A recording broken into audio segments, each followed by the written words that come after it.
Most folks in Eberron live their lives hoping to survive and protect the ones they care about the most. A few do that and more, trying to help those around them, even the ones they don't know. But only one group does all that when no one else can. The King's Citadel, the ones who do the job no one else can do. Elarian, the Shield, a star-forged Aegis whose strength lies in the defense of their companions and their will to keep the Citadel and its missions safe no matter the price, even when that price must finally be paid. Merime, the Sword, a Kalashtar bard whose dreams predict doom and disaster, and who has touched the mind of a god. Her skill in battle, insight into the hearts and minds of those she encounters, and love for her sister in the Citadel is more necessary than ever, if her divinely touched spirit does not waver. Tantan, the Brain, a dragon-marked human artificer whose jovial demeanor conceals a deep curiosity, razor-sharp intellect, and long memory. He knows what he did for the last war, and he knows what it did to him.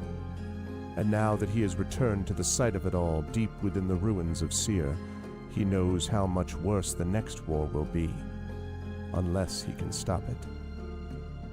Nisiana, the Heart, a dragon-marked halfling healer whose love for her sister is matched only by her desire to help and heal the members of the Citadel. She's grown wiser and more wary, and has learned that at times harming matters as much as healing. Can she keep hope and the King's Citadel alive? Rowan, the Wild Card, a human wild magic sorcerer who's played a dangerous game for most of his life. He's gone all in to save his friends, but for the first time he's learned they're not the only ones sitting at the table. Can he break through the shadows of his past and finally call the bluff? These 5 elite operatives came together to aid the salvage outpost of Salvation, where the Grey hovers nearby, a threat and a promise. With the Oracle of War, they found an artifact powerful enough to end a war, or begin one. They traveled to Sharn's City of Towers to unravel the Oracle's mysteries while stopping assassination attempts from the terrorist organization known as the Emerald Claw. They traveled back to Salvation and into the Grey to repel a war-forged invasion and take the fight to the Lord of Blade's secret fortress Razorcrag. They paid a heavy price to rescue hostages from the fortress, and the Lord of Blades escaped into the Grey, seeking a way to create an army of Warforged powerful enough to crush the 5 nations of Corvair. But the Citadel had more immediate problems, the Emerald Claw, and a looming war. At the same time learning that the Lord of Blades seeks the Oracle of Bones to create his invincible army. Now the King's Citadel is in a race against time to unite the 5 nations and stop the Lord of Blades before he can turn his full might against all of Corvair. They've saved Salvation, navigated Sharn, prevented disaster at Razorcrag, stopped the war with Thrain, and thwarted the Emerald Claw. But can they finally unlock the Oracle of War's secrets and defeat the Lord of Blades? Only if they remember that in the end, all they have is each other and the King's Citadel. Long live the King. Welcome to Eberron. Welcome to Corvair. Welcome to the final season of the Oracle of War. Yes, indeed. I'd like to tell you, chat, that right now the people in the green room, the members of Infinity and Beyond, have been getting themselves pumped up with all kinds of cool and awesome, like you could do this, like metal music and all that. But instead what we've been doing is talking about whether or not the Bridgeport Islanders logo is legit or not, and whether the mascot should be a cranky old man in a rain slicker. And that pretty much tells you exactly how we're feeling tonight. We want to come through with the vibe of a cranky old man in a rain slicker. What's going on, Arvanauts? Welcome to day 84 of Dungeons & Dragons Dragons with Infinity and Beyond. Welcome to the final season of Eberron Oracle of War. This is, I believe, the Flames of War season title is what it's called, but tonight is day 2 of Scales of War, and it is going to be a battle. I am excited to see how we get into things. Mass battles going on. I hope you are ready for all of that. Before we get there, a couple of reminders about ways to support the channel. If you haven't done so already, please follow the channel. Please check out our YouTube with !ArvTube. And thank you for watching over there. Please subscribe to us there. It's free for you to do that, but it really helps us out. Discord is !ArvCord. You can hang out with the Arvanauts in between streams. Blue Sky is !ArvSky. Please follow me over there. That is very much appreciated. And again, website for this, arvanelleron.com. Financially, !ArvShop. That's the merchandise area where you can get cool stuff for yourself and cool stuff for the channel. The Patreon is !ArvTreon. We're really trying to get that number up to triple digits if we can. You get inspirations to help our tabletop players. You also get unique stuff like an epic poem written for your character, an epic character background, I should say, written for a character of your choice that I will write. You can get an epic poem written for you. You also can even get writing critiques done by yours truly if you support at a high enough level. So please consider supporting the Patreon. Again, there's unique stuff available there, which really helps the channel out and can help you out as well. Also, subbing to the channel is always appreciated. Get those custom sub badges and emotes to use here, there, and everywhere across Twitch, plus those inspirations to help players as well. On the publishing front, Icarus, my graphic novel from Athos Arts. Library is my Tales and Tomes, The Forbidden Library. That's my 5e adventure and sourcebook from Alligator Alley Entertainment, which is always appreciated. And Greyshade, that is my Greyshade IP. Greyshade, Renegade, and Heretic is the award-winning and critically acclaimed Grey Assassin trilogy from Athos Arts. You can get those there. You can also get the audiobook of Greyshade and Renegade from our very own Trent Sparks, about whom more in a moment. You'll also be able to get the Heretic audiobook early next year, so please make sure to check those out. You can get those first two right now. They are both awesome. Can confirm, have listened to them both. They are amazing. Trent did a great job, so please do that. And you can also get pre-order the tabletop role-playing game of Greyshade, coming to you from one Brandon O'Brien, about whom more in a moment, and Alligator Alley Entertainment. That'll be out early next year as well. Very excited for that. That's going to be amazing, so you can pre-order that tabletop role-playing game there too. And as always, BLM, Black Lives Matter, important to affirm and assert the significance and importance of Black lives. Help Now, the World Health Organization page on suicide prevention. Important to reach out to others when you need help and reach out to others when they need help as well. And Ukraine, Ukraine, to help the people of Ukraine as they fight back against an illegal and illegitimate war with bravery and courage. And send the message we'll do so for others in that situation in the future. Tonight, we have got more Eberron Oracle of War. Then we will be off Sunday and Monday. On Tuesday, we have got a very special stream. It will, first of all, be the Game of the Year show. I will be talking about having ranked all the games that I played this year, and there were a lot of good ones. What will be in the coveted top 10 list of ARV's top games of 2025? What will be in the coveted, even more coveted list of top 5? And what will win the brass ring, the golden trophy, the best of them all? And that is the top game that ARV played in 2025. If you want to know, check it out on Tuesday afternoon, followed by the Chat Chosen Game of the Month, The Room, which will be the final Chat Chosen Game of the year. Then I'll be over at GOG.com for the final Pen and Pixels of the year, where I will be playing... Hey, what's up, Hillness? Yeah, exactly. Final Fantasy VII Rebirth wins both years. I agree. It's so good. Good to see you, Hillness. I hope all's well. Happy holidays, man. Then you'll be able to see me play Pen and Pixels over on GOG.com at 4 p.m. Eastern on Tuesday, and also Breath of Fire 4. Very excited for all of that. And then on Thursday, I wrap up Dispatch, which has been amazing, and then we get ready for the big video game that is going to be the next focus of the channel, and that is Metroid Prime 4 Beyond. Very excited for that too. But tonight, it is time for some D&D with Infinity and Beyond Eberron Oracle of War.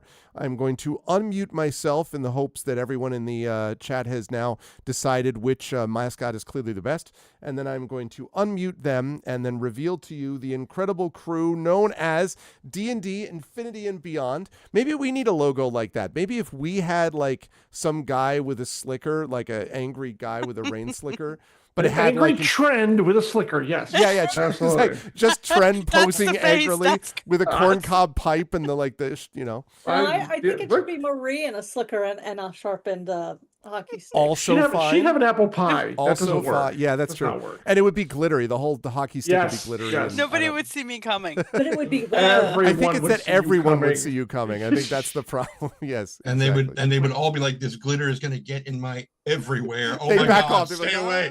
"Ah." Yeah, no, it's And very it true. would. It would. I want to share with all of you. No, it's too cold outside for me to just have a short sleeve shirt on, but I have had my GM equals PC squared shirt, and on the back of it, I think it says the theory of gameativity. Now I forget what it says in the back because I just got the shirt. Anyway, I used to have this shirt.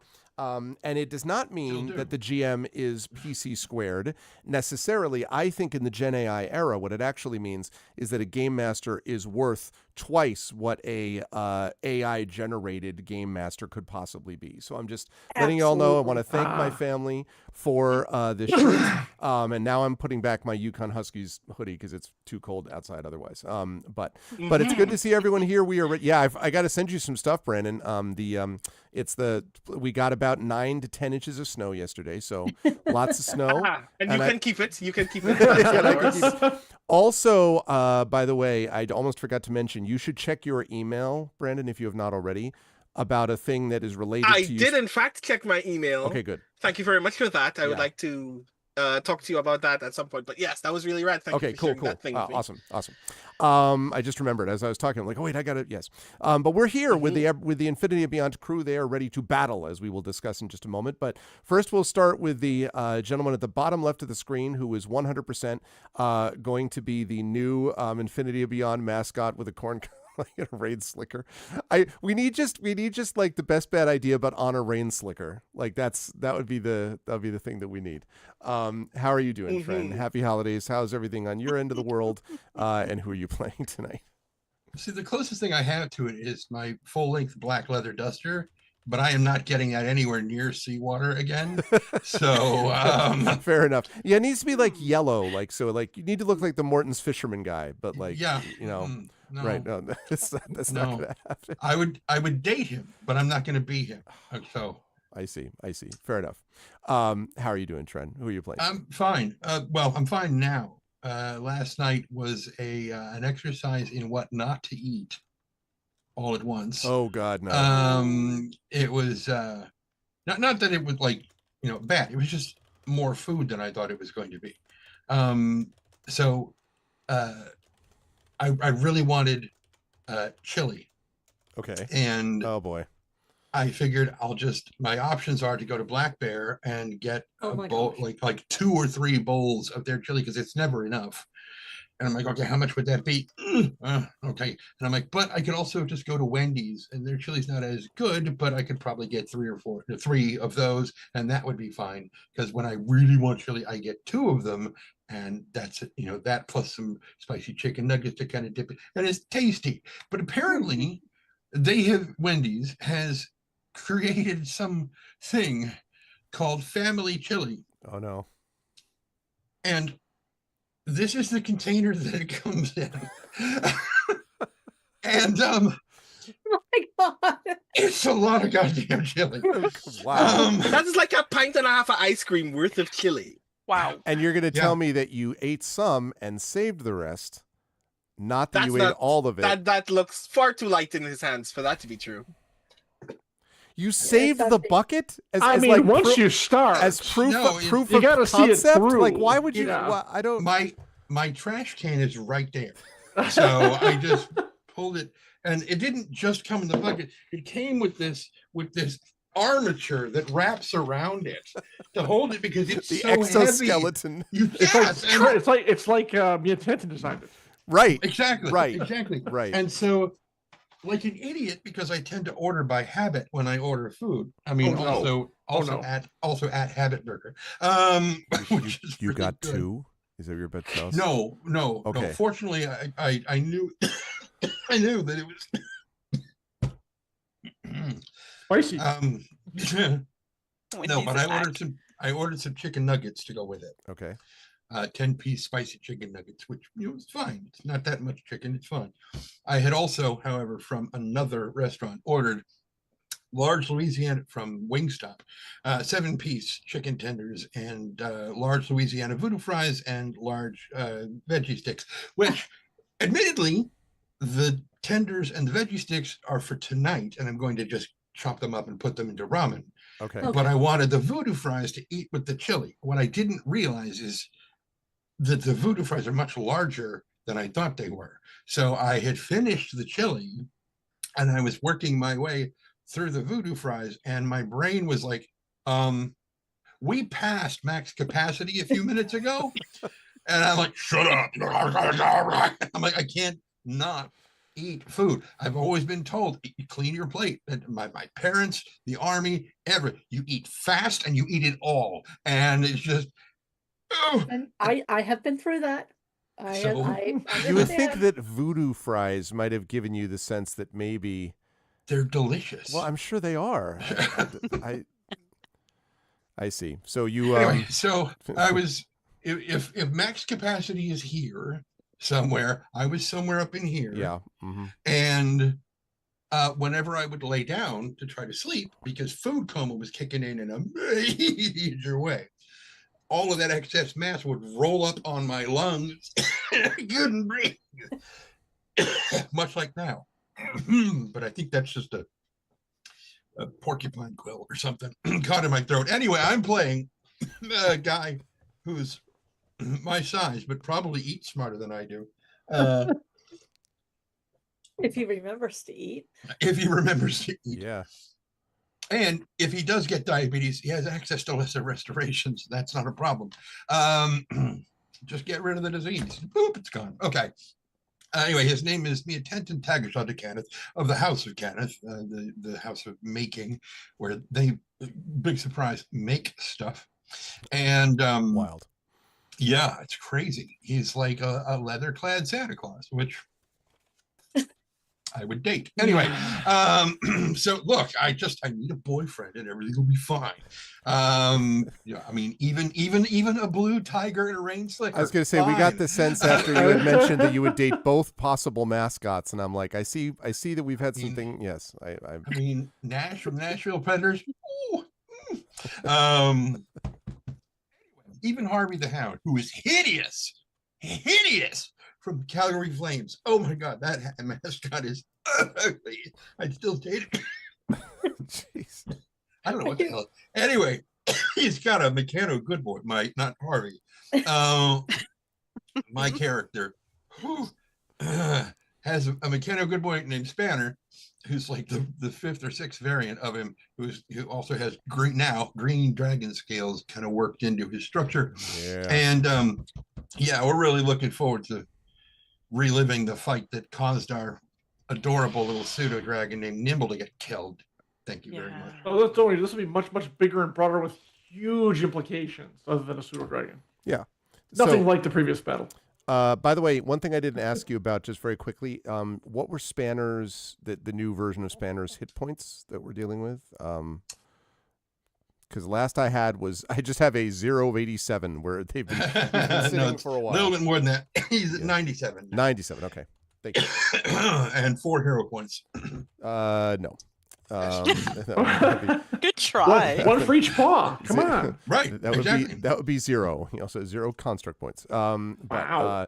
Very happy to see Spanner back in action. And boy, are you all going to need. I mean, clearly, thanks for telling us all the details, Trent. I'm looking forward to seeing what Kent gets to do today. And moving right on up the ziggurat to, of course, Marie Bilodeau, who's with us. Marie, I feel honor bound for you to let everyone know, assuming that you're okay with it, in chat, what it is that you got for Christmas, which feels very on brand for you. I just wanted to, and also who you're playing. But first of all, what did you get for Christmas that was on brand? Is what I got. Well, I got Get it. ready from to be Christmas. shocked, chat. Okay. You will be shocked. I got it because my brother sent a text to my partner asking what I'd like for Christmas, and I got a text at the same time asking me what Carrie would like for Christmas. And so I sent my brother the link of what I really wanted, which are 42 glitter pens. Now, my friends, I did a lot of research on glitter pens, I'll and bet. these last the longest, have the highest glitter to ink content available. So much so, in fact, that there are entire hack videos on how to declog the little nib when it gets over glittered and stops leaking. I watched Wow. many of them, and I am ready. So 42 glitter pens. I'm very excited. Very excited. I may have to insist on a card or a letter from you and written in the glitter pen. Just all glitter all the time. All glitter all the time. They're going to shut down the post for both Canada and the U.S. based on like what happened. I don't know. Every time we get this letters from Ottawa, like all the trucks just stop working. I don't know why that happens. Glitter in the engines is ridiculous. Exactly. That's crazy. Yeah. It's all I want. It's all I want. Chaos by glitter. I also note that you got 42 of them, which is the answer to everything anyway. So I'm glad that it you is. got that, It's the biggest package available, and there were 7 pinks in it. And I thought I could use 7 pinks. Are they like I mean, different who shades can't? of Yeah. pink or the same pink? Well, of course. No, well. 7 different. Tonight you'll be glad that I am Come on, writing you Harvey noob. Get together. I am writing in sapphire blue. To begin bringing us to our victory, and I'll switch if it's not working out. Don't worry, I got a plan. Outstanding. Got a plan for us. 42, 41 other plans. Are you going to start matching your dice to your ink? Ooh, I've been matching it to my nails this entire time, but I can't write in white. I mean, I have white. Don't get me wrong, but my notebook like, wait, is not I do. black. I do. Don't let's not be crazy. I have, but I need to reread the notes. Oh my god. So maybe I'll have to match my nails to the pen to the dice. Next time I'll plan better. I won't have white nails. You just wait. Can you imagine? I'm going to be like, all right, like the 75 elite warforged are brain down in your position, and Marie's just like, I think I have. It looks like I have 300 hit points. I could do this. I can't. Can you all see? Like it's all written in white glitter ink. It's just according to my notes. Yeah, exactly. I think I'm a Colossus, actually. Anyway, we won. So who are you playing tonight, Marie? I am playing Mirime Hawksmoor. I am a College of Sword bard, a Kalishtar as well, which means I am psychic. That's how you say it. I'm French, I know. I am very happy to be here, both the player and the character, and level 18. Nothing can go wrong. This is going to be fun. We got this. Glitter's on our side. Whoa. Glitter battle is ready to go. I'm excited. Always a pleasure to have Marie with us. Thank you, Marie. Also a pleasure to have one Brandon O'Brien with us, who I know is missing out on not having the...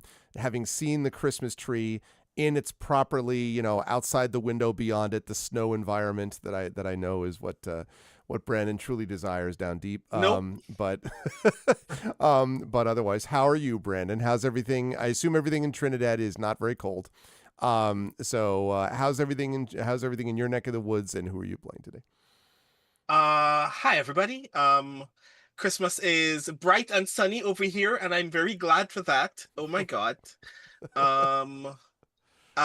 Christmas has been, like most years, kind of low-key, which I'm also very grateful for. Spent some time with some family yesterday. Have not really been like doing much other than what I think is my actual Christmas policy as of just a couple of years ago, very recently, which is mostly just planning for the new year in advance. So suffice it to say that I have all kinds of new Obsidian plugins for me to get to use the app as a writing app. Nice.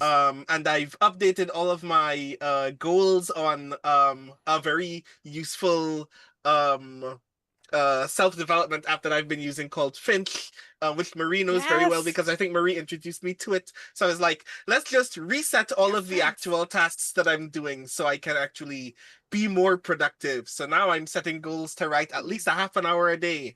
We'll see how that goes. It has not been going very well. But yes, I am remarkably eager, mostly for next year being a very productive writing year. For which I wish this is the case for all of you as well.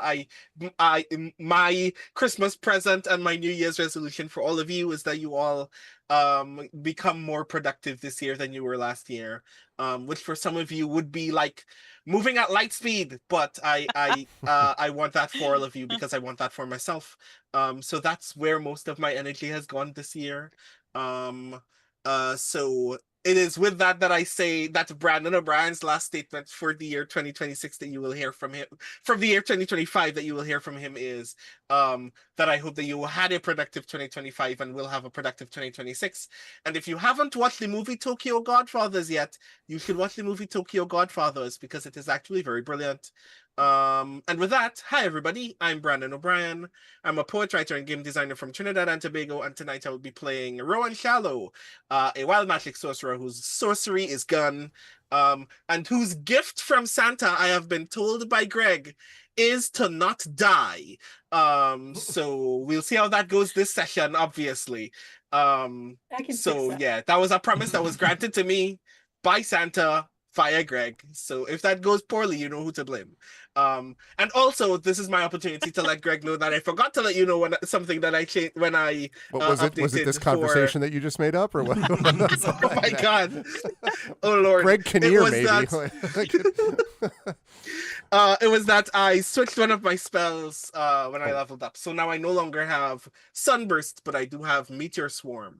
Oh, great. That's one of my 9th level spells. So something you were like, I wanted something that was even more AoE. Like if I could just have AoE. Okay. And I also have 2 hero points. No, that is inaccurate.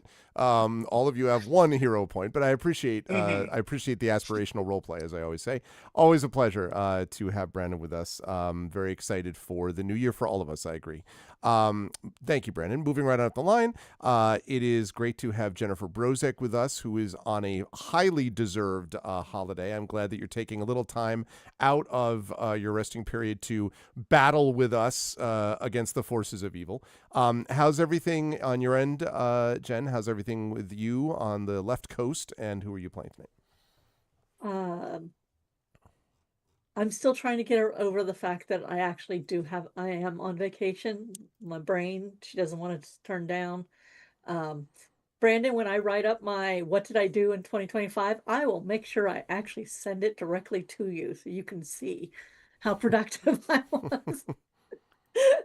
Because I always do a blog post about it. You are who I'm thinking of when I say if you doubled your productivity next year, you'd probably be writing a book a month or more.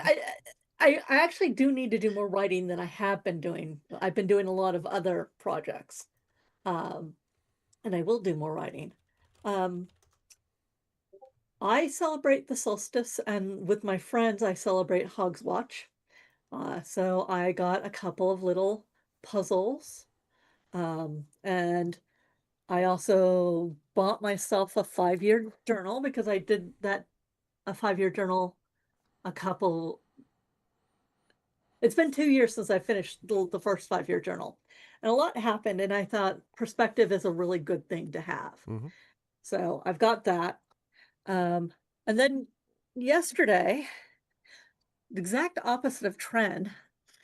So on nothing but a cup of coffee, same with my husband, but he basically had a Red Bull. We drove an hour and a half south to go pick up 3 clever girls. And we had to get a truck and everything. And I know I said I would show everybody on the stream, but I'm not going to.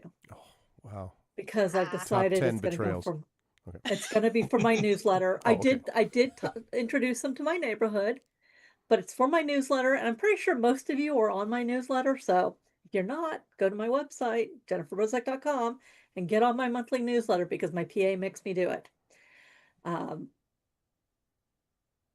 What else did we do? I'm not doing a lot these days right now. I'm mostly kind of trying to spin down, but my brain is not spinning down.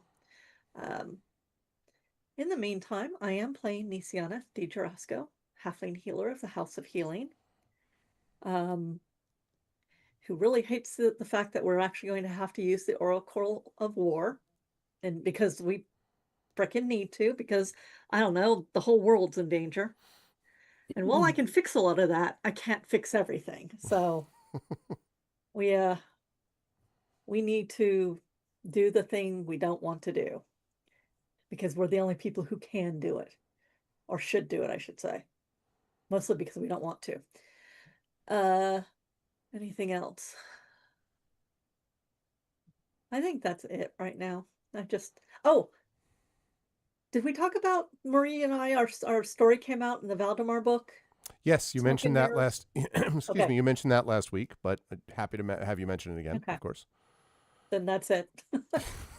So, good stuff. Yes, and I agreed. You definitely want to make sure that your brain spins down before you have to start working, and then you got to spin it back up again. You definitely want to. Yeah, I have a whole lot of things due to me on January 15th from even people in this call, and like a whole lot. So, we'll see how many people actually do that and where I am at that point. I look forward to seeing all of the productivity and so forth. But in the meantime, I'm glad that you're getting some rest. Again, thank you for spending part of that rest time with us. And always a pleasure to have Jen with us. And also a pleasure, of course, to have one Mr. John Helfers with us. John is here and is ready to go. John, I feel like either your house is beginning to gradually shift into the little-known Green Bay fault, or I think your webcam might be slightly off-center because it's a little, yeah, there we go. Well, it was going. It's almost getting a little bit of a Dutch angle to it. Yeah, I have been trying to. There we go. That seems better. I was just like, John is like this, and I'm like, I wanted action. I've been messing around with cables in the back, and it's probably messed up some things. Yeah. I got this thing on my new computer, and it's not working as well as I'd hoped, and it's just very annoying. But how are you, John? And who are you playing? Otherwise, we have that storm, I think, that Jen talked about earlier, is now sweeping across the plains, coming to us. So that should be interesting. But otherwise, good. Packers have made the playoffs. I don't have high hopes for them to advance very far, but they made the playoffs, so that's something. But we're not playing here to talk about sports ball. We're here to talk about D&D. And actually, before we start, I have a little bit of character cleanup. Okay. To talk to you about. I'm playing, of course, Alarian, the Starforged, Warforged Aegis. And I just recently remembered that, hey, standard people, unless you're an artificer, standard people can only attune to 3 magic items. Right. I have many more than 3 magic items. But through culling, so first of all, I found out that basically I cannot use that Staff of the Woodlands I thought I could use because it has to be attuned by a druid, not a wizard. I only can attune to wizard items. I should have picked up on that too, and I didn't. So I'm keeping it so I can hopefully give it to a druid somewhere and like save the day or whatever, but I can't use that. So that strikes 1 down. And then, so last session, I want to be, the thing you need to be aware of, last session, Trend in his infusions, is that what you call them, Trend? The infusions that the attendant can make, made Alarian an amulet of health. And you're like, well, what does amulet of health do? He doesn't need that. He's immune from disease and all that. No. An amulet of health gives the wearer a 19 constitution. So that deflects my belt of dwarven kind. So now I've taken that off. Okay. And no more bristly beard. My new hit points are 194. And my new plate, my Aegis armor points are 97. Because 19 charisma is pretty cool. So 97. Yep. 97. So that's item number 2 that is attuned to me. Okay. Still not as tanky as Merime. Just want to point that out. Yeah. Combined, yes, I am. I'm more tanky than Merime. How dare you? How dare? How dare? Thirdly, the third item I'm going to stay attuned to is the Ring of Evasion, because I have a feeling that's going to be very, very, very, very, very handy. So no more Ring of Invisibility. Sigh. No more. What was the other thing I had? No. Oh wait, it's Ring of Evasion. I know of health. Oh, my Cube of Force. I have to attune to my Cube of Force. Those are the 3 items I have. So that's it. So now we're all caught up. Now we're all good. I'm a little sad that I don't have my Belt of Dwarven kind. I really like that. It had a lot of side I also effects. have a point of order that I've been missing this entire time. Okay. But currently I have a cloak from the Council of 12 that ups my HP by my AC by 1, so Yep. I'm actually AC 19, not AC 18. Right. I remember that, Cloak. Okay. Yeah. That's fine. Well, I've been doing 18 since I was just like, well, fuck. Okay. Listen, Well, I'm glad now- you all found it before these, Yeah. last series of final battles things. So, Major fights. yeah. Otherwise, I am good. Holidays have been good. Let's get to it. Let's get to it. And let's get to it, and let's move over to the map if we can, and talk about what happened in our last session. Our last session featured a lot of in-depth role play, chat. If you have not seen it already, I suggest you head over to my YouTube channel and check out the playlist on day 83 of D&D with INB, because there was a lot of role-playing going on. A lot of stakes raising, I think, might be the way to describe it. Not that they weren't already interested in, saving Corvair and, themselves and the Brayland and all that stuff. But the fact that now everyone has their own additional reasons to try to help other people, whether it is Merime, who had a chance to speak to Hilar about what it is that he's been going through, whether it is Nisiana talking with Rowan about what the two of them sort of shared, both, in terms of things that were similar and different about the way they were approaching things and how that's going to change. Whether it was someone like Ilarion thinking about Mother Johanna and trying to save Salvation in part, save Mother Johanna, or whether it was that one person in Tantan's past that Tantan had believed to be distant past. You mean long past? No, your past. But in fact, Tantan's past, and that was Finta, an alchemist who, I feel like the Tiny Dim, who did not die, at least had not died yet, but is very ill. But the fact that she was alive was sort of stunning to Tantan. All of them have come back. I like to imagine, I'm going to give you all sort of a before-after picture. Let's say that all of you before were like this cat.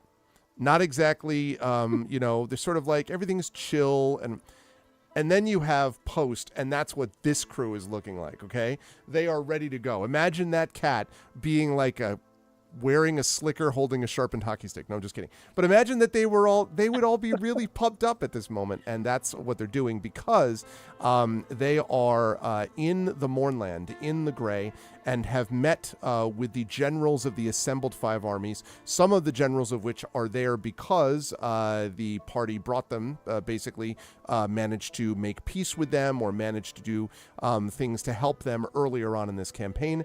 And so they have been joined by the members of those other armies.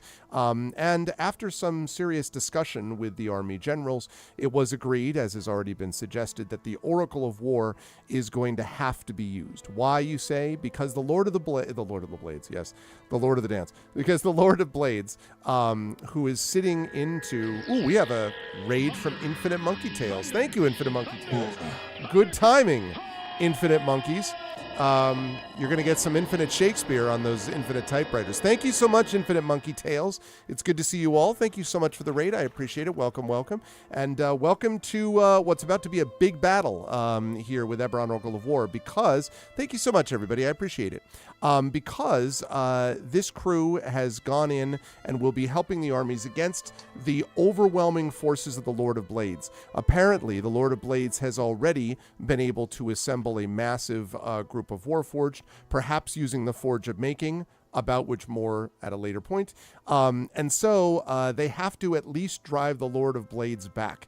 How are they going to do that when they are vastly outnumbered? Well, this is an incredibly powerful party, but not powerful enough to be able to defeat all of that army on their own. And so instead, what ended up happening, thank you for the follow, is that they have agreed to use the Oracle of War under very specific terminologies with like 65 million disclaimers and like all that sort of thing. But everyone is more or less in agreement that they have to use it. The Oracle of War, which is enormously powerful, but of course is also, as we've learned over the course of this campaign, quite dangerous. And so as we brought the last week's session to a close, the King's Citadel had decided that they were going to talk to the Oracle of War. and try to get information from it. And so that basically is where we are going to pick up here, which is just before basically the Oracle of War is put into use. And then we're going to move forward from there to see what it is that happens with all of that information that is given to them. Before I do that, any other quick things anyone wants to do? I do want to emphasize quick because I do want to make sure that we get into this, what we've got adventure-wise today in terms of like RP stuff or anything else. Double checking. Okay. All right. You just finished the starter box adventure for Star Wars Force and Destiny and are happy to join now for some D&D goodness. Nice. I have heard good things actually about that starter box adventure. I hope you enjoyed it, Jake. Thank you so much for rating from Infinite Monkeys. Everyone should go follow that. I have to go check that out myself, actually. But welcome. We have played some Star Wars on this channel. In fact, GM'd by that gentleman in the middle of the row that you see. One John Helfers GM'd a Star Wars thing for me during a previous ARFCon. But thank you again for doing that. All right, so as you begin to gather information, you have a bunch of these scout tactical reports that I mentioned before that they basically got previously. Who's feeding the stuff, by the way, into the Oracle of War, like physically feeding the reports? Because I know you all were very like anxious to make sure you had it under control. That was very anxiously me. Okay, all right. So your stand. So Rowan, as you put these things in, the Oracle of War shudders as tactical information is fed into its various ports. Imagine, if you will, Chad, a fax machine, right? As something is just, and then those of you who don't know what a fax machine is, well, or a copy machine, probably. He said, hopefully. Anyway, or a scanner of some kind, basically. Rowan, you were able to duck out of the way just as the upper hatch of the Oracle of War opens up. In fact, I think I have my picture here somewhere of it. Do I? He said wonderingly. Hold on, maybe I do. Yes, I do. There should be a picture of it, I think. Where did it go? Where'd it go? Oh, I was just about to ask, has anyone here ever seen it open like this before? Yes. Yes. Once before. Yes. And I will show... Right, this is totally just a new experience for Rowan. Cool. That's right. We saw it at the Fireweek Bazaar. Yeah. That's right. Hey, Proxima. And so this thing pops open, the General and the Prisoner episode. I saw that you've been watching that, Prince Justin. I love The Prisoner back in the day. I'm interested to see what your reviews as they come out, of your coverage of those different episodes. So you just jump out of the way, Rowan, before, as the upper hatch snaps open, a trio of mechanical pigeons fly out of the top hatch and out of the tent. And in fact, a lot of people like just duck out of the way as they fly out of the tent. All I can picture is Rowan going, bird! No, yeah, my pistol is ready. I am, it is up in the air, and I see no one else being as troubled as I am, and it's the only reason why I haven't fired a shot yet. Also because your gun wouldn't work, because as you may remember, the inside of this tent is basically an anti-magic zone, so you could do the... They told me they fixed it, So it's out of the tent, and a few minutes later, a guard who has been carefully placed, a lookout basically, sort of opens the flap and they're on their way, and then sort of backs out of the way as the pigeons come flying back in and back into the hatch. And the Oracle and then starts spitting out just reams of printed notes, Rowan. Just like and these printed notes have a number of things, but one of them in particular, I think you'll all be interested in. And so I'm going to ask you to... You're all dead. Exactly. The sheet says you've already died. What? No. No, that is not the case. However, you do have this thing I'm going to show you right now. Yeah. So what you are looking at here is, this is in addition to a variety of other things. There are like information about tactical forces, about the numbers that are there, and so forth. And you remember that this is happening right near the Field of Ruins, basically, which is this sort of area not on the Glass Plateau, but near the Glass Plateau where the original Mournland, or the original Mourning actually took place.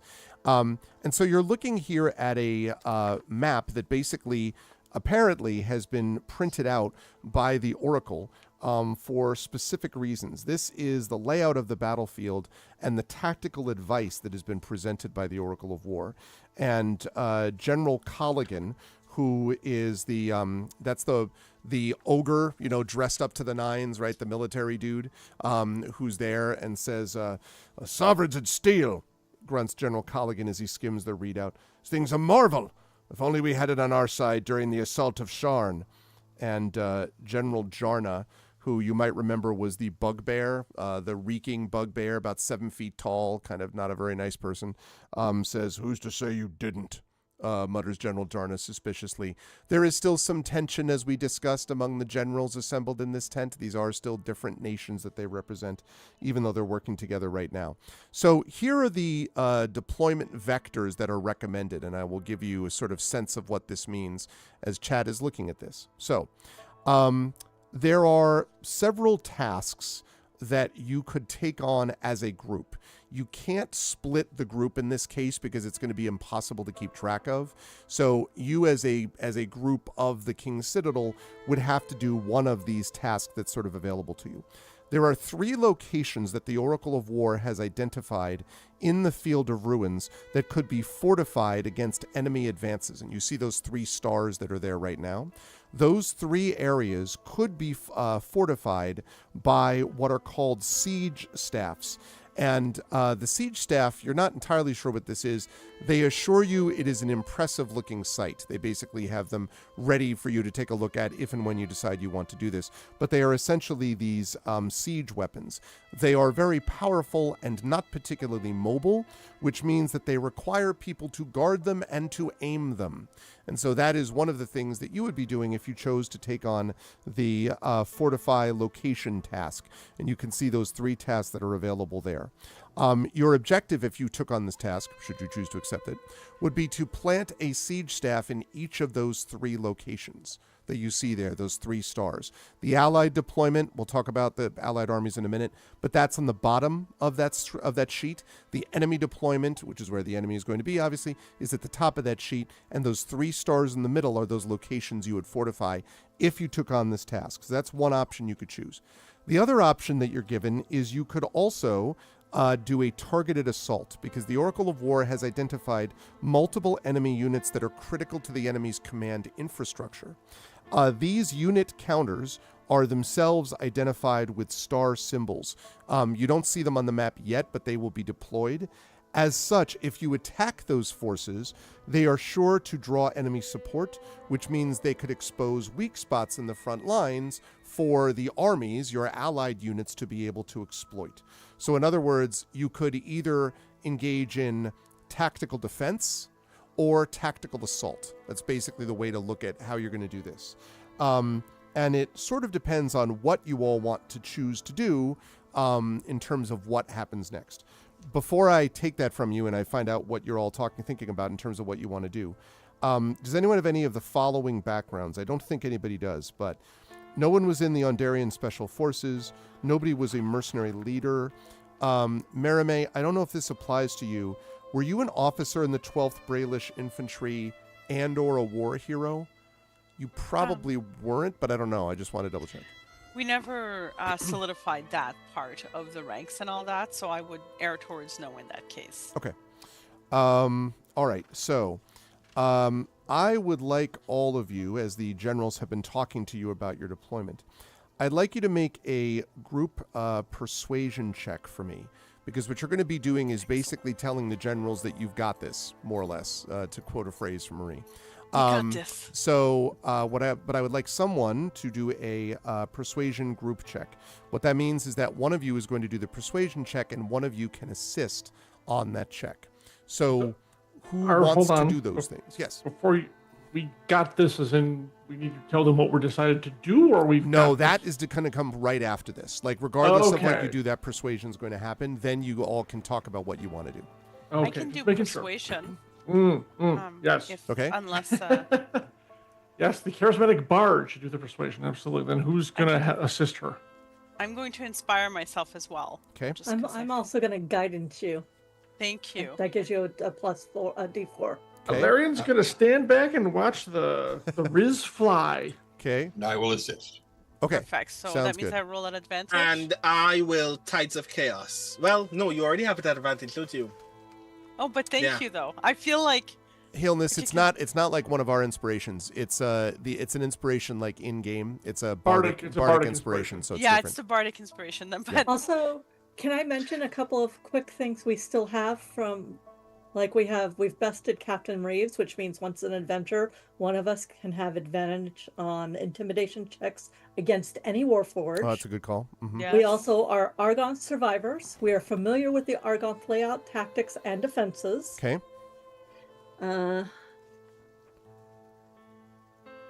Don't forget we saved what's his name, the commandant from Death as well. We have that event too. What was that called? Not today, Death, or not this time. I think it was called.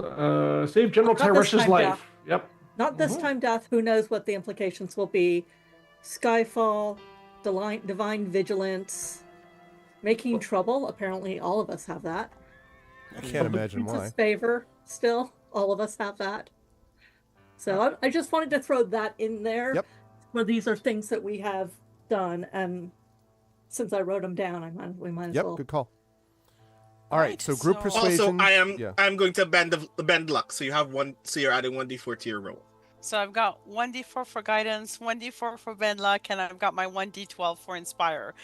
I'm rolling an advantage. I'm going to do all of these things, okay? So Okay. let's just, All right. like here we go. we Here we are- go. I got 3. Okay, anyways. So persuasion. Interesting. Two Okay, so we- nines. Okay. We start. So that, Thankfully, I however, have plus 11. that is you are able to do that. So the effect that this has is as follows. Oh, wait, I'm not done. I You have didn't to roll roll the all rest my of the things. Oh, I beg your Yeah, pardon. Yes, hold we on. are Those two rolls definitely together. doing So everything else. that's the 2 from Rowan and Nisiana. So I've got an extra 3, so I'm at 23. 23, And then my inspiration at D12 There you go. at 9, so so 31. 30, 32, right? And you have 23 plus 9 is 32? Oh yeah, 32. 32. Are you bending can luck and doing something else, or is that all? Is it just the 32? Oh, I used the extra D4 that I got from Okay. Rowan and from Nisiana. I rolled them together. So with the 32, you over persuade. They rip out of the tent and They leave. They got Oh, this. wait. We don't need They- to be they here. just- They give us battlefield promotions. We're not running the whole thing. they damn it. charge the Lord of Blades directly and are all slaughtered. Shit. No, none of those things happen. The generals are, in a word, excited. They are very pumped up for this. And so what this means is that the allied forces, so your armies, will get a +1 bonus to battle checks made during part 2, which you're about to engage in, which I'll explain when we get there. But if someone could put a note that allied forces, now this is not you, but your allies will be able to get +1 to their battle checks during part 2, which I will explain. Also, and this is the kind of person that I am, also it's what the campaign asks, each of you gain a hero point. So now you do actually have 2 hero points. Schmexy, schmexy. Okay. The allied forces get to +1 on what? On battle checks, and I'll explain that when we get to this next section in just a minute. All right. Okay, so I'm just putting down the 2 hero points. Um, Okay, and now that I've done that, I need to ask all of you, what do you want to do? And you can talk about it amongst yourselves. Do you want tactical assaults or tactical defense? Both of them will involve battle, incidentally, just so you know.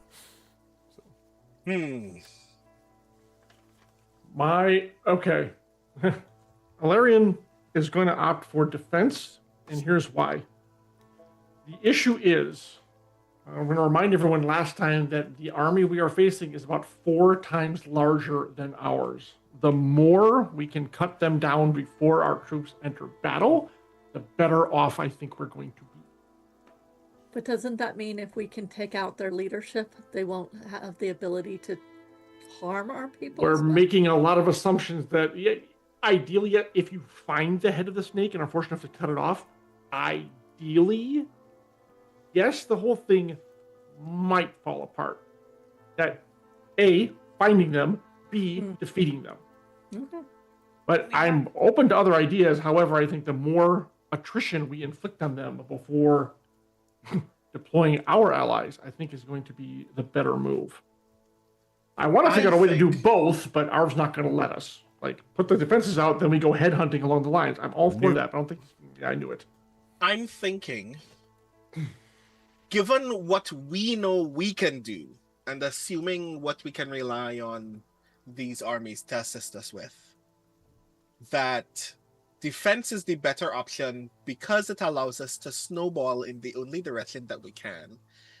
If we could get at least one of those siege nodes captured, then everything else just relies on continuing on that momentum, and we can start that momentum with Illyrian. And a little help from this right hand, but also that's what I think at least. We're not exactly subtle, and so if we can be in one spot and you guys can stay within my aura of life, that would be helpful. Sparrow in chat suggests that you find a traitor and ally with them really quick. We've already been betrayed by someone we actually trusted quite a lot. Yeah. Yeah? Big Bertha.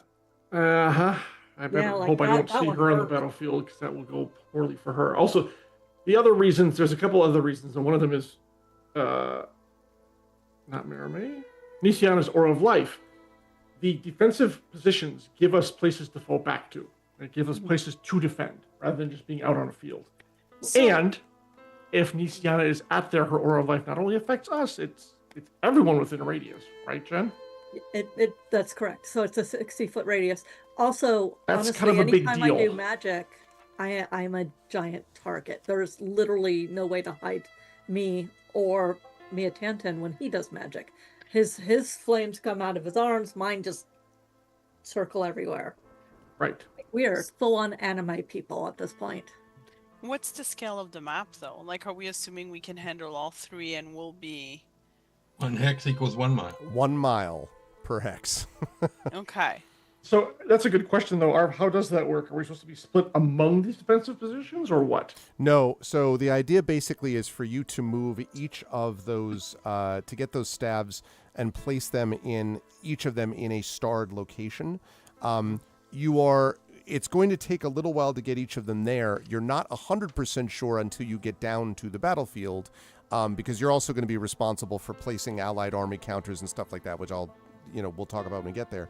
But you yourself, in terms of moving your party, are going to be basically trying to get to each of those hexes, place down one of these siege stabs, I guess, and then basically once you've done that, position them so that they can begin to wreak havoc upon the enemy forces. So you're not going to have to stay to guard each one. You're basically going to have to protect them, especially when you're moving them into position, is basically the issue.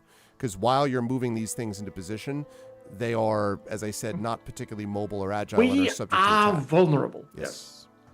Is there any, because I believe in open debate, is there anyone who's advocating that the offensive strike is the way to go? Defense. Okay. I only mentioned that because I'm the least tactical among us, and I just have questions. No, they're good questions too, and I think either way we're weakening the forces of the enemy.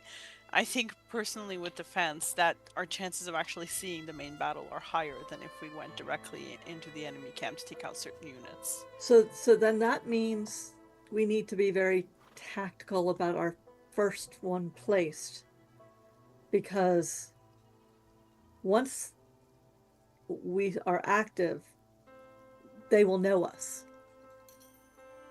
Like, they will see us moving around the battlefield. Not necessarily. Illyrian, the moment I do magic, they will see us move around the battlefield. Yes, the keys to prepare spells like improved invisibility and other things to disguise us or hide us on the battlefield until we're ready to plant the staves. Well, yes. Not to charge in wielding spells willy-nilly. That is why we have to be very... So my thought was actually that we should go to the farthest tower first and then backtrack. At the very least, it is a focal point they will hone in on in the first place. You're correct. We will plant the farthest one out first.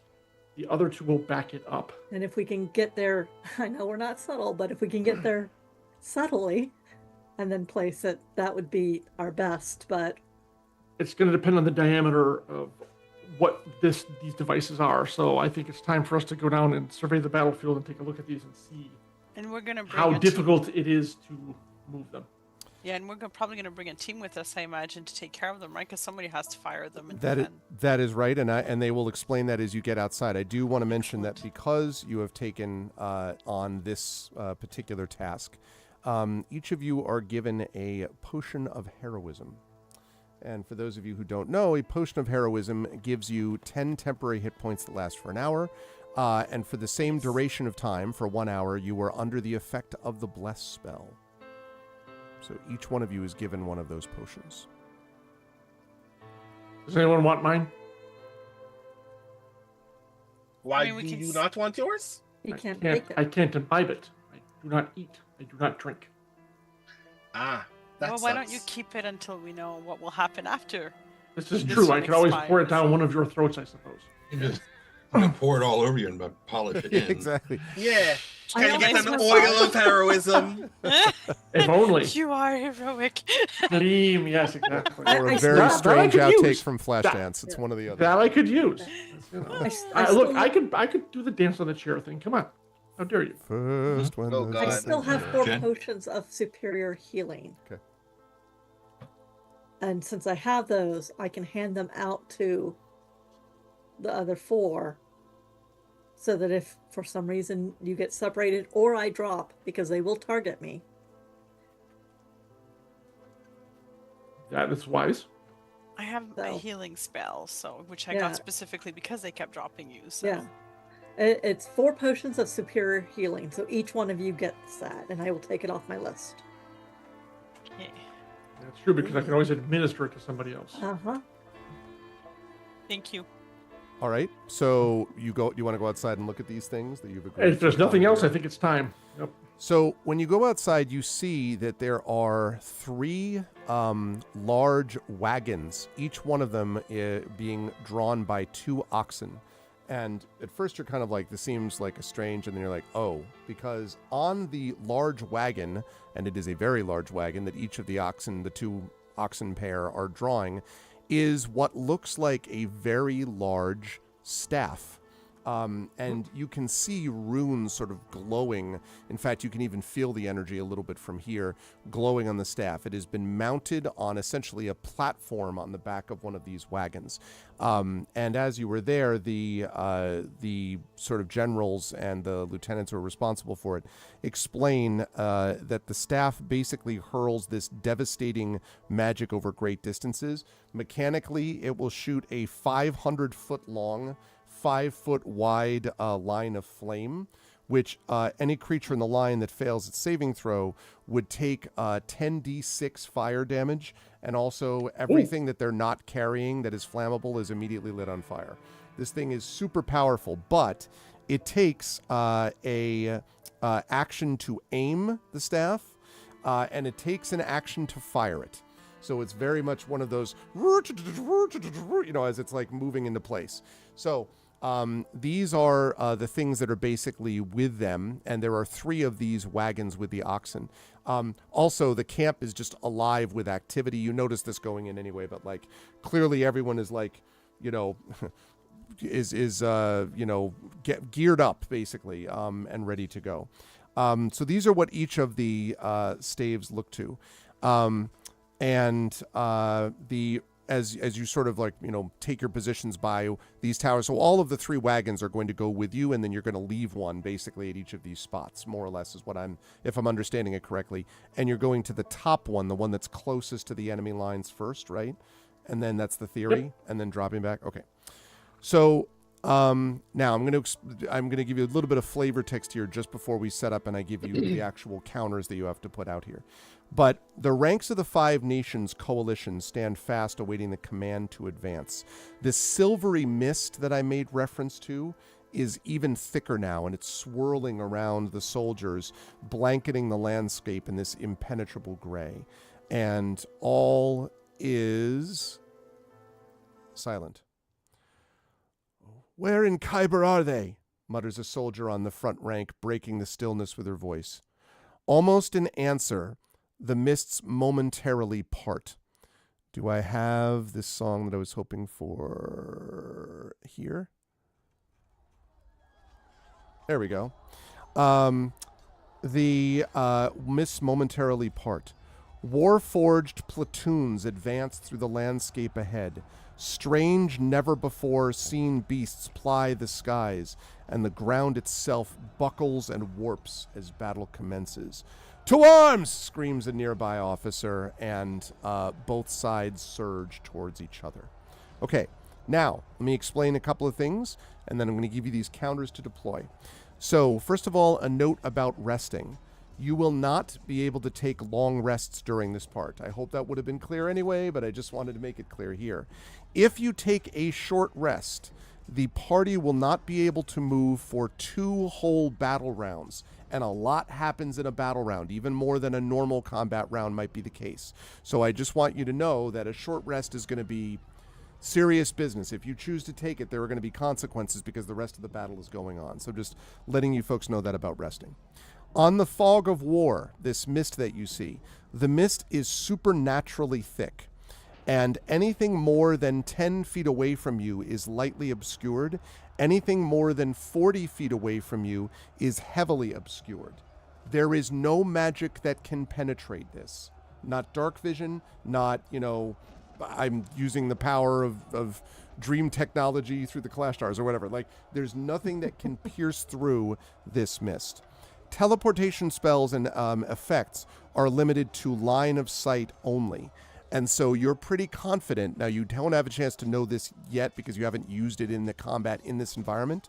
But spells like banishment or plane shift, things that you involve going to another plane, you're pretty sure this is going to be pretty heavily altered in terms of the way that it actually works in practice. It might mean that a banishment lasts like a round instead of lasting for way longer than that.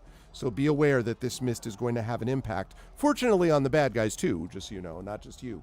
But it is going to be something which is going to limit some of what your magic is able to do. Everyone clear on those points? All right. Do you have a question about the short rest thing? Sure. Please. What about the spell Catnap, which shortens a short rest to 10 minutes? I think if you were using the spell Catnap, I would say in that environment you probably would be able to not move only for 1 battle round instead of 2. I think it would say. I don't think any of us have it prepared, but I just wanted to ask because I know that's what I would say for that. I know that our bard and sorcerer can both use it. Yep. I didn't even know that spell existed. I feel like I could have used that information several battles ago. Okay. Now what I'm going to do is I'm going to move us to another map. Here. Oh, wait a minute. Hold on a second.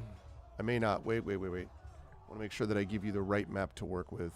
Yes, please. Yeah, that'd be nice. Thank you. I mean, I don't know if you really need it, but just in case. You could say we win and we could just move on. Look, Mr. Theater of the Mind. Okay, let's see.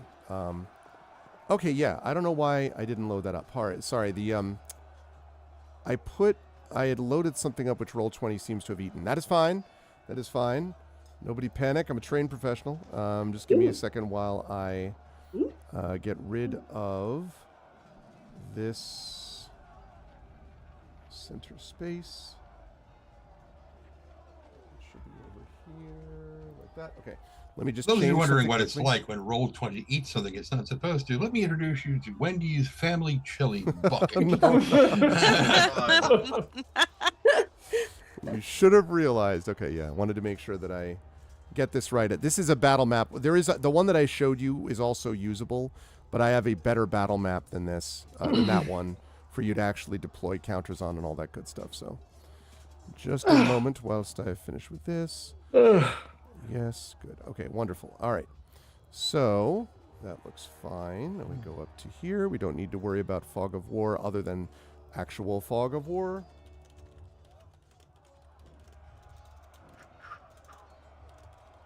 Wonderful. Okay. There's that. That looks like that. Oh, and then I just have to remove the grid. And then we'll be good to go. Okay. And no grid. No grid for you. I want to be incredibly pedantic about it. This means that the mechano pigeons that came back wouldn't have seen a damn thing if no magic can pierce this fog. Yeah, how did the Oracle of War work in the no magic tent? The thing about pigeons is they can fly below and through mists. And probably the Warforged were not busy looking for pigeons, I think would be the basic argument that I would That's their mistake. Exactly. Never mind those pigeons. It's probably just, Okay. Wait. Into fireball. Are those real pigeons? No, they're mechanical pigeons. Okay, that's what I thought. Immortal pigeons, like what the? They've been in there a long time. Yeah. They're Oracle really of War. old. They're Oracle of War pigeons. Yeah. War pigeon. Okay. Sorry, I'm just zooming this out so chat can see it. It's a little difficult to see otherwise. Okay, there we go. Like that. All right, and then I'll increase that a little bit. There we go. All right. Now you should be able, and I moved you all over to this in Roll20, so you should be able to see what those things look like. You should see the stars on there as well. Right. Seeing stars, yeah. Don't see us. I don't see us either. Correct. So now let's talk about that. So let me bring you some things known as tokens. All right. Where are these things? Furry nuclear weapon. Right. Okay. Right. That's not here. That's in here. Each hex is a mile across, you said? That's right. Yep. Yes. Who? Yeah. Big scale. Okay, so here we go. So, How much feet are in a mile? 5,280. Grand, cool. Mm-hmm. About 2.2 kilometers for y'all. So what we're saying is haste doesn't even help us. Well, I mean, it can, yeah. Maybe. Might make you explode. okay, so what I'm doing right now is I am placing some of these tokens. I'm going to have to zoom in. It's going to look weird, chat. Never mind, we'll get it all fixed. And then I'm going to give I'm going to give you all charge of control, I should say, of these things. There are 2 armies from Ondare. There are 2 armies from Brayland. There are 2 armies from Karnath. One. Oh, nope, not Brayland. I said Karnath. 2 armies from Karnath. There's 1. And probably stink. Here's 2. Yeah, there's some. Those are undead forces for sure. Okay. We'll disband those immediately. And yeah. And there are 2 armies from New Seer, thanks to your work in the previous chapter. Right, refugees clubs. Yeah, but they're clean. Yeah, true, absolutely. That makes all the difference. Anyone who's ever played Heroes of Might and Magic knows that 1,000 peasants can do a lot of damage, even if they're just peasants. Okay. We probably got all the rats with us. And, of course, you've got 2 armies from Thrain because of your work in saving the Keeper of the Silver Flame. It's possible we might have only had like 3 armies here, depending on actions we took. Correct. Oh my god. All right, so you have now. So you have those allied armies. Right. Now that all sounds great. Now on their side, I'm not gonna lay these things down. For the until next you've had a 30 chance to lay it minutes, down. Yeah, exactly. Exactly right. That's fine. I gotta go pee. That works for me. Okay. Have So some dinner, what get the a way this sweater. works now is you have an adventuring party counter, which I believe I have somewhere. Where are you all? Yes, I do. Here we go. So your counter is reflected. That's you, the adventuring party. King's Citadel. Wow. How did we come up with the name? The King Citadel doesn't even have a logo. We don't have Yeah. Wow. Well, I just want you to know that no it's insignia whatsoever. It's named the King Citadel token in my computer. I just want you all to know that. Okay. Good thing we're not a secret anymore. Well, we talked about this. Not anymore, you're not. Okay. So now I'm going to place this. So New Seer, both of these should now be controllable by any of you. If you can double check and make sure that you are able to control the New Seer ones, that would be lovely. Yep. Yep, looks good. All right. And then now... And I'm sure Tantin brought the automatons and the big laser spinny ball thing from the courtyard. Brought it along. And it's just in case. Yeah, I just did the same thing with Thrain. If everyone could check the 2 tokens for Thrain and make sure you can control those. Yes. Yep. All right. By themselves. Now if you could check Ondare. Good. Okay. Next up, please check Karnath. Yep. All right. Next up, if you could all check the Nation of Braylon, please. Yep. Okay. Good. And I'll control the adventuring part. Just kidding. Perfect. All right. There you all. Why Okay. are we running into the camp? I don't understand. Why is it? Okay. So now that all of this is the way it should be, and I will fix the map in just a second, chat. I would like all of you, please, you can decide amongst yourselves how you want to do this. You can deploy the allied forces. All those tokens that you see can be deployed in any of the hexes down here that you can see are a little dark. Basically, these bottom 2 rows of hexes, these are allied deployment. Each hex can only contain 1 army, except that the adventuring party can share the same hex as an allied army. So you can be in the same token as anybody else, but other than that, everyone else has to take their own hex. So how do you want to place your tokens? You can do so as you wish now. Do any of these armies have like any unique combat, any noteworthy combat abilities that would be of note to mention? For the purposes of this, no. Although as you go through the battle, there will be different events and things that happen that may uniquely affect some sets of these armies, but nothing at the beginning where you're like, you know, the undead armies are really slow, so you need to put them all the way front. You know, like it's not like that. No. And these are all basically the same number of people in each unit? That's right. In fact, each one of these represents an army, with the exception of New Seer. Each of the other armies represents about 5,000 troops, and it combines like artillery, cavalry, and infantry. New Seer is considerably smaller, like a few hundred in each one. It's like sort of like guerrilla forces. But otherwise, you're talking about 5, 10, 15, 20, 30. So you've got about 40,000 plus, you know, a few hundred. 41,000 about troops that you're controlling plus yourselves. No pressure. And we're facing, let's see, you said 4 to 5 times, so 160 to 180. Yeah, you don't know yet. I will lay out those counters. Well, one of the generals said we're outnumbered by 4 or 5 to 1. So, yeah, all right. Fun. Would have been a lot worse if you hadn't done a better job. If you hadn't done a good job earlier. No, exactly. And rather that than 10 to 1. Look, battles have been won on those odds. Not often, but they've been won.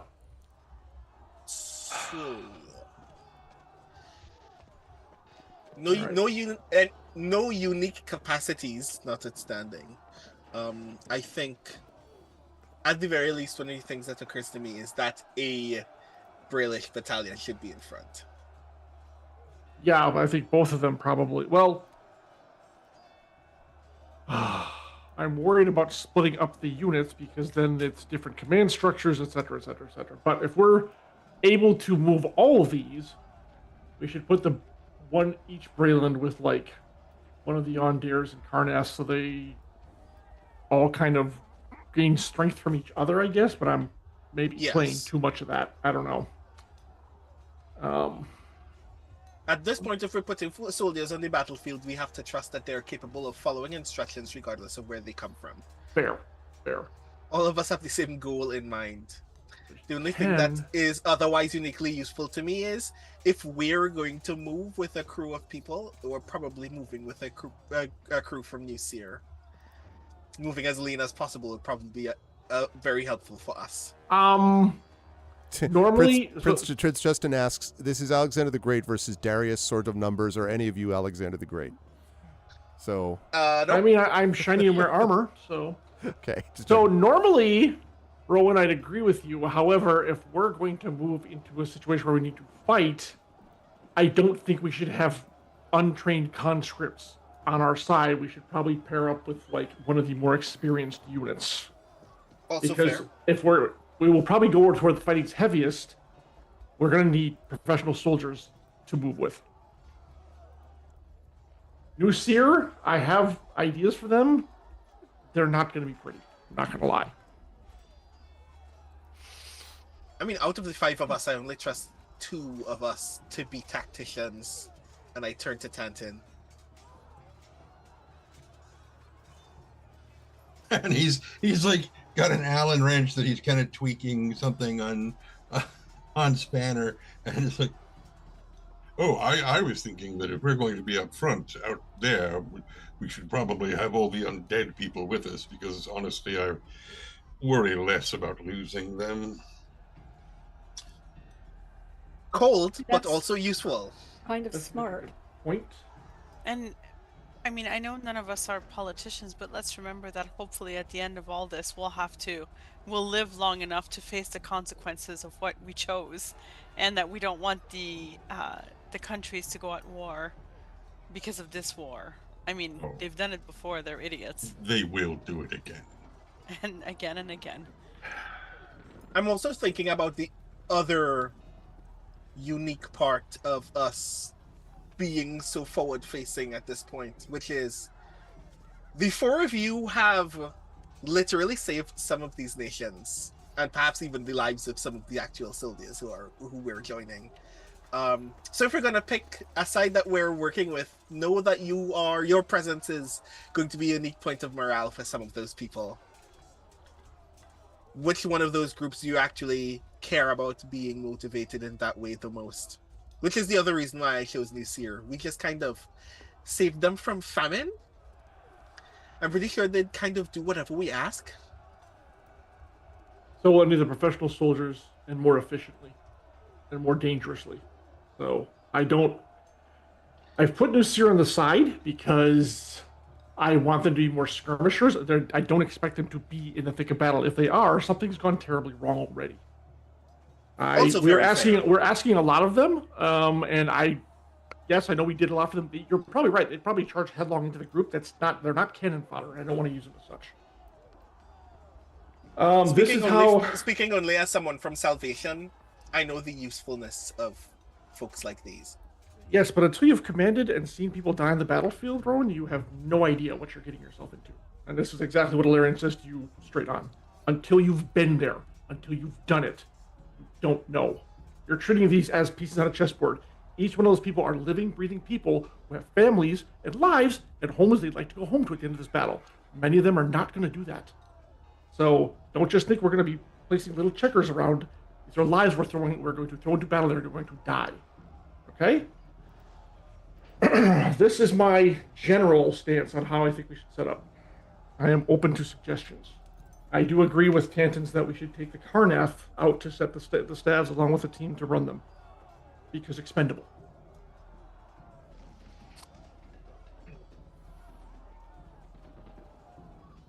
Works for me. Do you want them all to advance? Roughly at the same time, yes. I'm assuming we're going to go with Karnath ahead to plant the stabs. Once the enemy starts going, the teams will start firing into them. We fall back to the secondary positions. Only when all 3 stabs are set up do we start advancing, letting the stabs take out as much of the army as possible before our forces commit to battle. Also, quick note about the movement. Because you are yourselves the lightest of these units, you can move in around 2. I don't want to get too far into this until I deploy my forces, and I have to wait to do that until you're finished deploying yours. But you can move 2 hexes around. the armies, all of the armies, including Nusir, can move 1 hex around. So just be aware of that you can outspeed basically any of the armies, which is not surprising, I suppose. Okay, so we're not taking any of the armies with us to plant the staffs because we'll move faster than them. That's correct? right, but you could get to the space and wait while they come up or whatever. That's we're not waiting.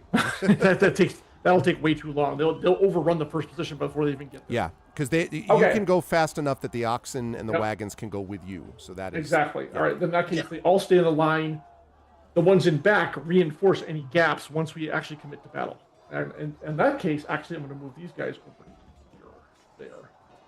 And that way, we're more spread out. We have, quote-unquote, a front line, and we have reinforcements. And hopefully, these staves of power will do the job to soften up the initial fight, the front lines, to demoralize them, which is going to be. And you don't want to leave any of the Braylon as a second line.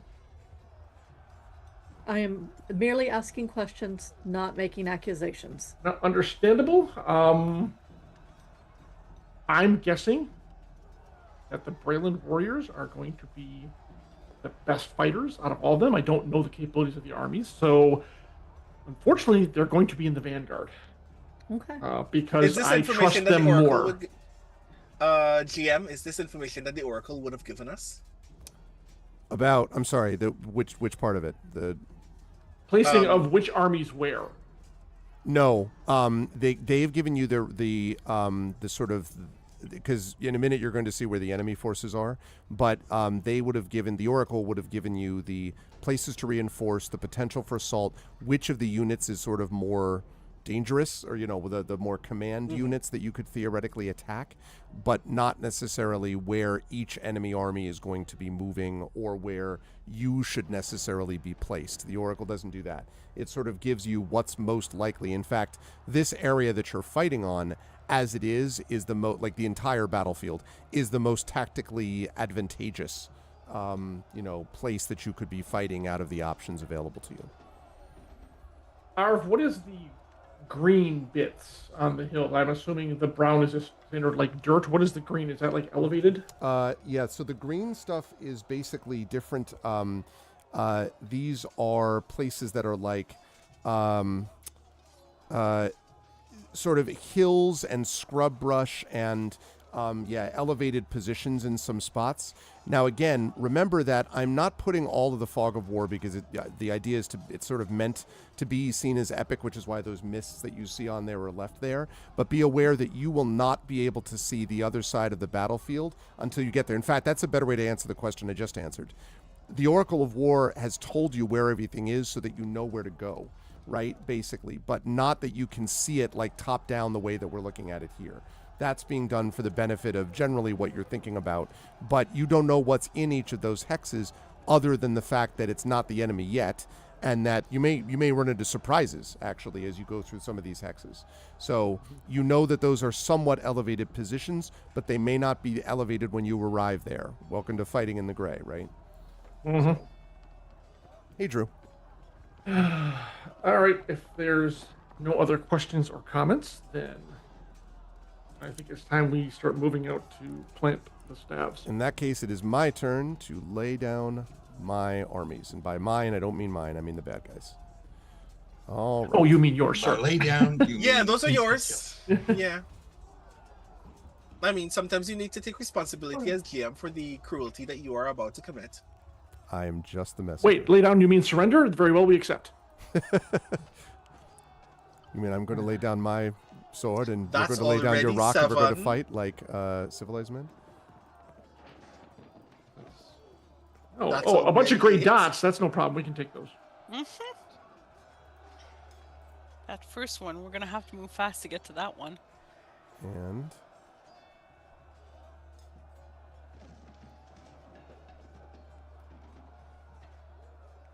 Cool. Fun. oh, shoot. I didn't mean to do that. Okay, you go over here. And I would like it if you roll 20, I swear. Copy. Okay, good. That's what I wanted to do. All right, we go up here. And we go here. There you are. Cool. Perfectly functional. Okay. So now let's talk a little bit about the Assault on Castle Ravenloft and the Curse of Strahd campaign. Oh my God, it's true. Okay, so here's the way that this works now that we've all been deployed. So this is going to be played out in what we will call battle rounds. And the battle rounds work this way. They begin by moving the adventuring party. So you all get to move first.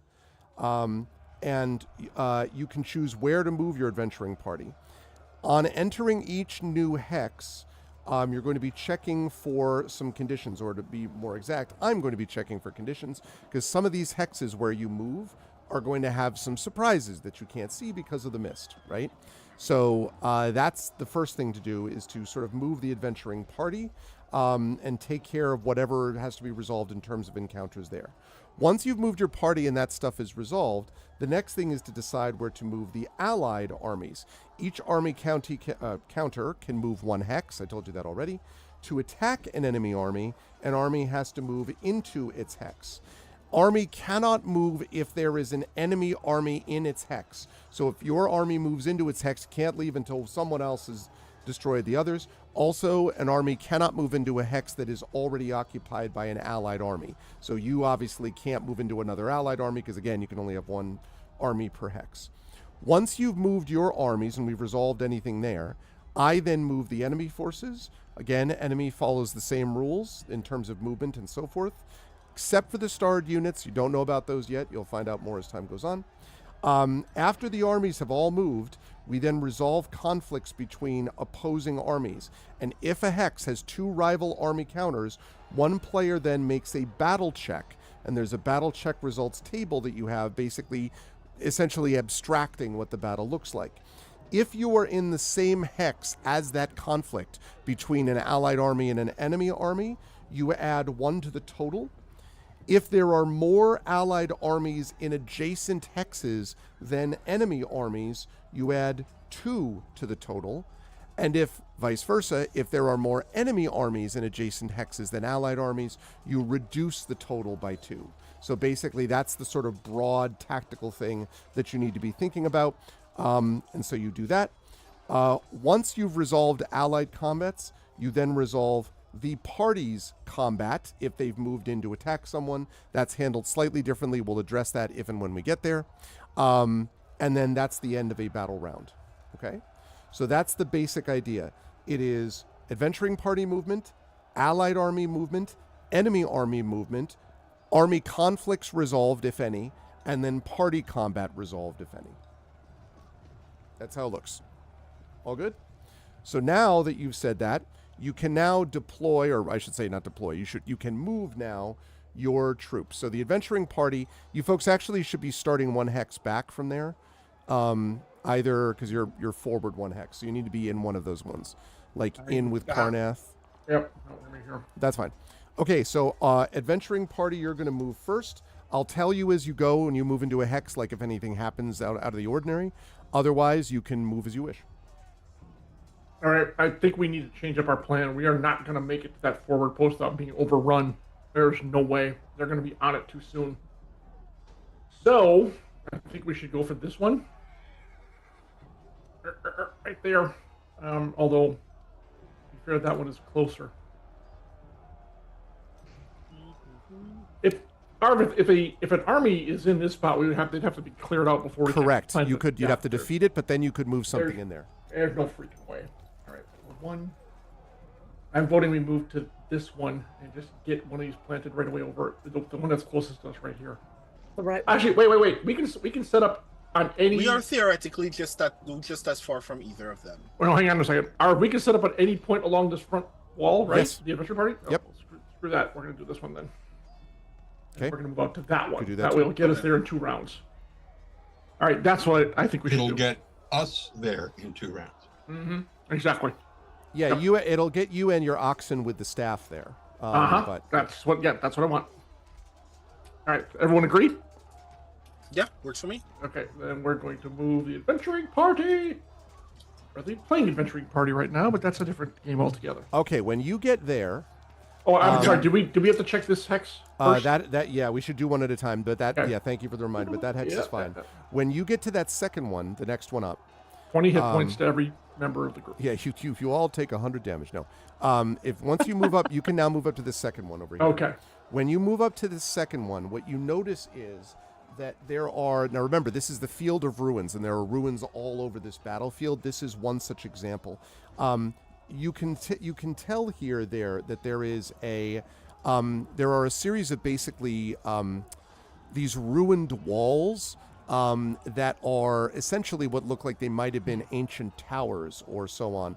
But the thing that you notice is that you actually can't see anything like inside the wall, but there are arrow slits and things like that. In other words, if you want, you could try to set up an ambush there by moving one of your allied armies into this area if you wanted to do that.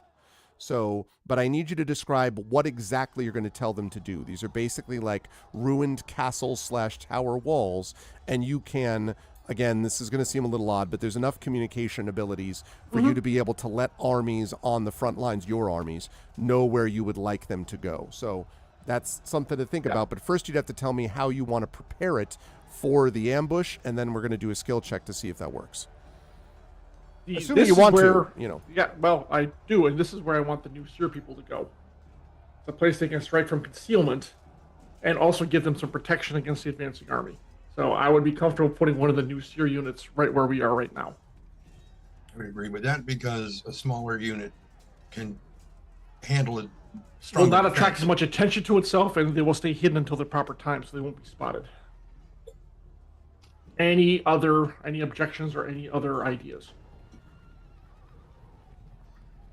Bueller? Okay, so we're going to post the new Seer, the front unit. We want to put them up here and instruct them to take cover and then basically snipe when they see the enemy approaching. Okay. I would like you then to make for me, because the new Seer folks, actually, new Seer is probably better suited for this because of the sort of guerrilla tactic type of stuff that they're associated with.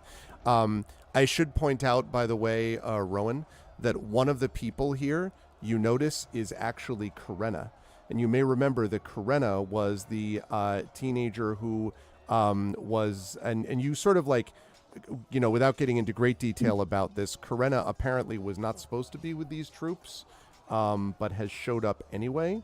And so Karenna is one of this ragtag crew, which includes a goblin or two and a bunch of like some guards folk and a lot of people that you're pretty sure you all recently saw giving food to not that long ago and all that stuff. But they are nervous, but at least willing to try. So what I would like to do is I'll take a pitch about how you want to do this. You could one of you could try to convince them, sort of persuade them, basically give them a pep talk, if you will, like a charisma check, something like that, a persuasion check. I would also, if one of you wanted to try to do instead something that was intelligence-based, to try to tactically explain it, because there are some guards in this mix, that would be another possible check that you all could do. So you can't do multiples, though, so you have to choose one sort of method that you're going to use to try to, you know, get these people in position. I am going to do a charisma thing. Mm-hmm. Okay. I agree with that. I will inspire you, Rowan. Thank you. I walk up to Karenna. Okay. And I'm talking to everyone, like I'm holding everyone's eye contact very briefly, but the person that I'm looking at the most is Karenna this entire time. She's and I say, breathing like. Mm-hmm. She has this ill-fitting helmet on, which is clearly like repurposed 5 times. And so I take out my deck of cards, and I'm shuffling it as I walk up to them. And I go something to the effect of, because I want first for Karenna to notice that I am also a little bit nervous, but a great deal more confident than they are. Okay. And then I take a deep breath. And I walk up to Karenna and I say, this is going to be one of the most difficult moments of your life. Right now, you are afraid. Deathly so. I understand exactly why. This is not just about your life. This is about the stake of the world that you live in. If something goes wrong, it goes terribly wrong. But if you weren't here, nothing would change. If you didn't come here today, whatever lies beyond that fog would just roll down this ground for the rest of the day and take whatever it met and continue pushing forward until it took your home, the homes of all of these other people who have joined us here. Which means that your presence itself is a stone that will make the wall that defends your home. Just you being here shifts the tide. And I'm here to tell you, and I draw 3 cards from my marked deck, mind you. Okay. Ace of Spades, Ace of Clubs, Ace of Diamonds. And then I shuffle them back into the deck, and then I deal a card so quickly that it slips out of my hand and falls face down in front of Karena. And I say, that means that no matter how afraid you are, they have to be afraid of what you're going to do, because they've never met anything like you before. And I ask Karena, I point at the card for Karena to pick it up. And she kind of like reaches down, or you can see her hand trembling a little bit, and she picks it up and turns it around.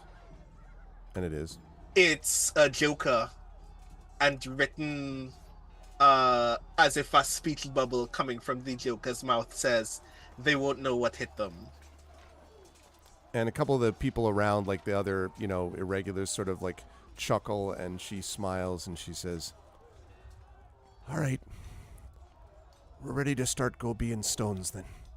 And she gives you this little smile. Okay, so I would like Rowan to do a persuasion check.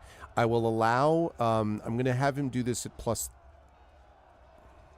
I'm going to allow him to do this at +3. I will allow someone else to assist.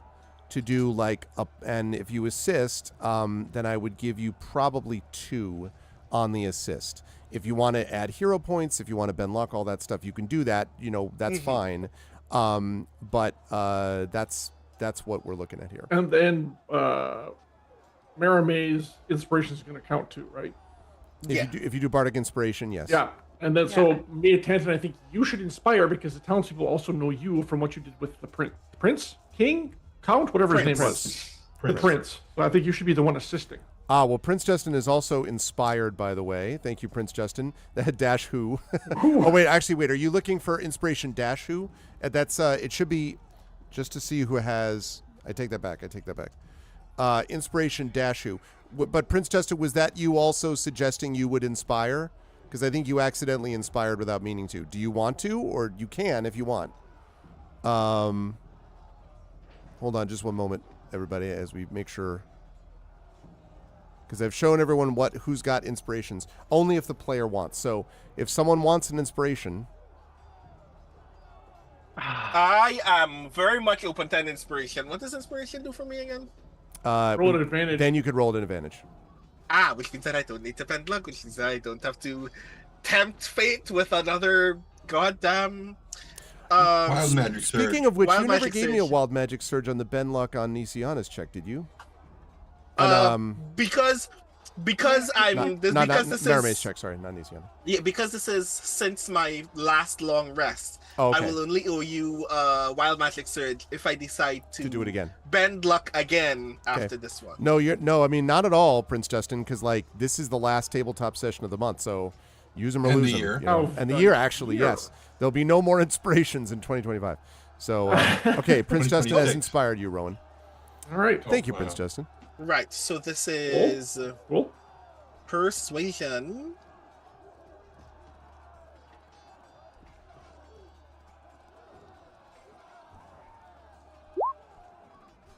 Wow. Natural 20. And I'm still gonna do everything else, mind you. Okay, yeah. So that's an inspiration from Marame is D6. 12. D12. Okay. Yeah, not a small thing. Another 12. Wow. Ow! And then I plus became 5, so excited I nearly broke one of my teeth. 36, 41 with the plus 3 that Arv gave and the plus 2 assist. So we're at 41. That's Cool. amazing. That's amazing. So this is the part where I ask, does the other New Seer army hear me say any of this? Well, no, all the New Seer people strip off and they become the guys from 300 and charge into battle. yeah, exactly. Decimate the army. This There you is go. New Seer. That's Yeah, right. That's right. Exactly. Mm-hmm. Right. God. Okay. So, yes, they are quite inspired to do that. And so, Rowan's berserkers. I am secretly keeping a tally of victories for each side. So some of these you'll be aware of, or you can take a guess. Some of them you won't. But when New Seer gets there, they'll take up position there. Remember that you're going to do that, like when you actually bring them up there. But otherwise, that's the thing that you notice about. That's the thing that you have with those hexes. Now, okay. Yes. One thing I wanted to make sure that you saw from Christmas Eve in Discord. I said, one of the things I imagine Tanton doing during the weeks and days leading up to this fight is, as much as he hates to do it, he's using his knowledge of Warforged construction to teach the groups of troops where to find the weak points and possible vulnerabilities so that they can teach others. Feels a bit icky, like if Dr. Franklin used his knowledge of Minbari biology in the Earth Minbari War. Such a good analogy, though. Yes. Damn. Yes, and that's fair enough. And so that is something which we will take into account. I'd say what that probably will do is, I don't think we can do it for all of them, but I think what I'll say is, let's say it this way, because I do remember reading that. Let's say it this way. For 2 attacks of the allied armies, and you can choose which 2, you can add 1 to that battle check roll that I mentioned. So remember that battle check roll, because the roll is not a large roll, by the way. I think it's like the battle check table, I think, is like D6 or D8? It is D6. So adding 1 is a fairly significant boost. Yeah. So that's what we'll say for 2 of those, okay? But remind me, Trent, when we get there, because I depend on what those are.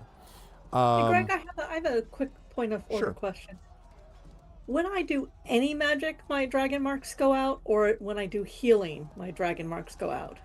When you do, I think it is particularly major spells, which I think includes your healing, is when the dragon marks come out, because they're related to your house's work.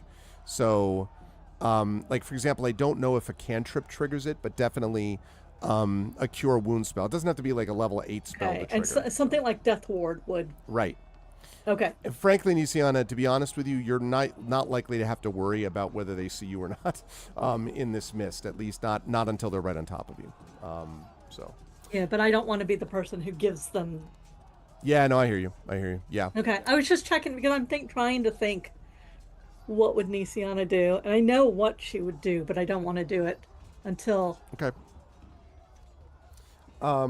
Okay. So the adventuring party has moved. We took care of that. Okay, so allied movement next. Okay, so each of you, so you're going to move each of these armies where you want to move them.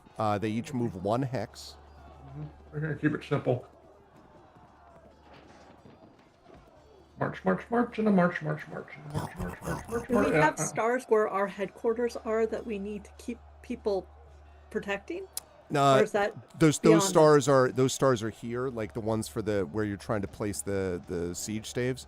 Other than that, no, not back here. The headlines headquarters are before these lines. So Toll is about to be joined. Well, it's gonna be joined in a while, but we've started. Now it is just making sure, because the most I've done is capture the flag and paintball and stuff like that. Okay. I take it as we continue advancing, we want to send 2 or 3 of these troops Just kidding. to the right for that second stave. For the second what? For the second stave, even if they move without us, if we could send like. Yeah, we might send the Threan and Karnath ones over there. Yeah. Okay. There's the enemy movement. All right. Then we are going to resolve army conflicts. We don't have any army conflicts to resolve because no one has battled each other yet, which leads us to resolving party combat. We do not have any party combats that we have to resolve either. Wait, the party's fighting each other. What's going on? Exactly. Sorry. Yep. Exactly. Now we move back up to the beginning of battle round 2. Okay. Battle round 2. First, the party moves. Oh, that's not great. Sorry, I was looking at the score of the game, and it's not going well for us. But, we're a second half team anyways. Sports. The Ravens have choked away already, 2 or 3 leads this year? It's not done yet. I'm keeping my fingers crossed. All right. We will frickin' make... I have the staff. Okay. Now, when you get to... wait, you moved... I think you moved 2 just then, right? Oh, yeah, sorry. Hang on. There. Okay. When you arrive there, you can see, and I'm going to change this now. I actually made one slight mistake, which is that I accidentally replaced one of them. Here we go. There is a rocky outcropping here, and as you get onto this rocky outcropping and look up, the mists in a strange swirling way move and shift, and for a moment you can see a great distance into the future. You're not 100% sure why.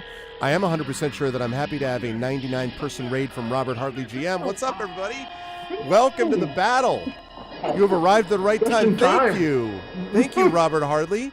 Welcome to Verse Polar, Phoenix Wolf, Windworm, the Velvet Bull, Cinderfingers, Gen Ren, Macabre 92, Nerd Witch, Friend of the Fiend. That's troubling. Quitry, Balalai, Matter Draconai. Welcome, Raiders. Thank you so much, everybody. Welcome to we're heading into the end of our level 1 to 20 Eberron campaign. We are in the midst of a battle against the Lord of Blades. We got a lot of tactical stuff going on today. You are watching a tremendous role-playing group. And yeah, this is Eberron. My name is Arvin Elleron. We do a lot of tabletop games on here, and this is our second raid of the night, so this is awesome. I'm excited, and get ready for some tactical stuff.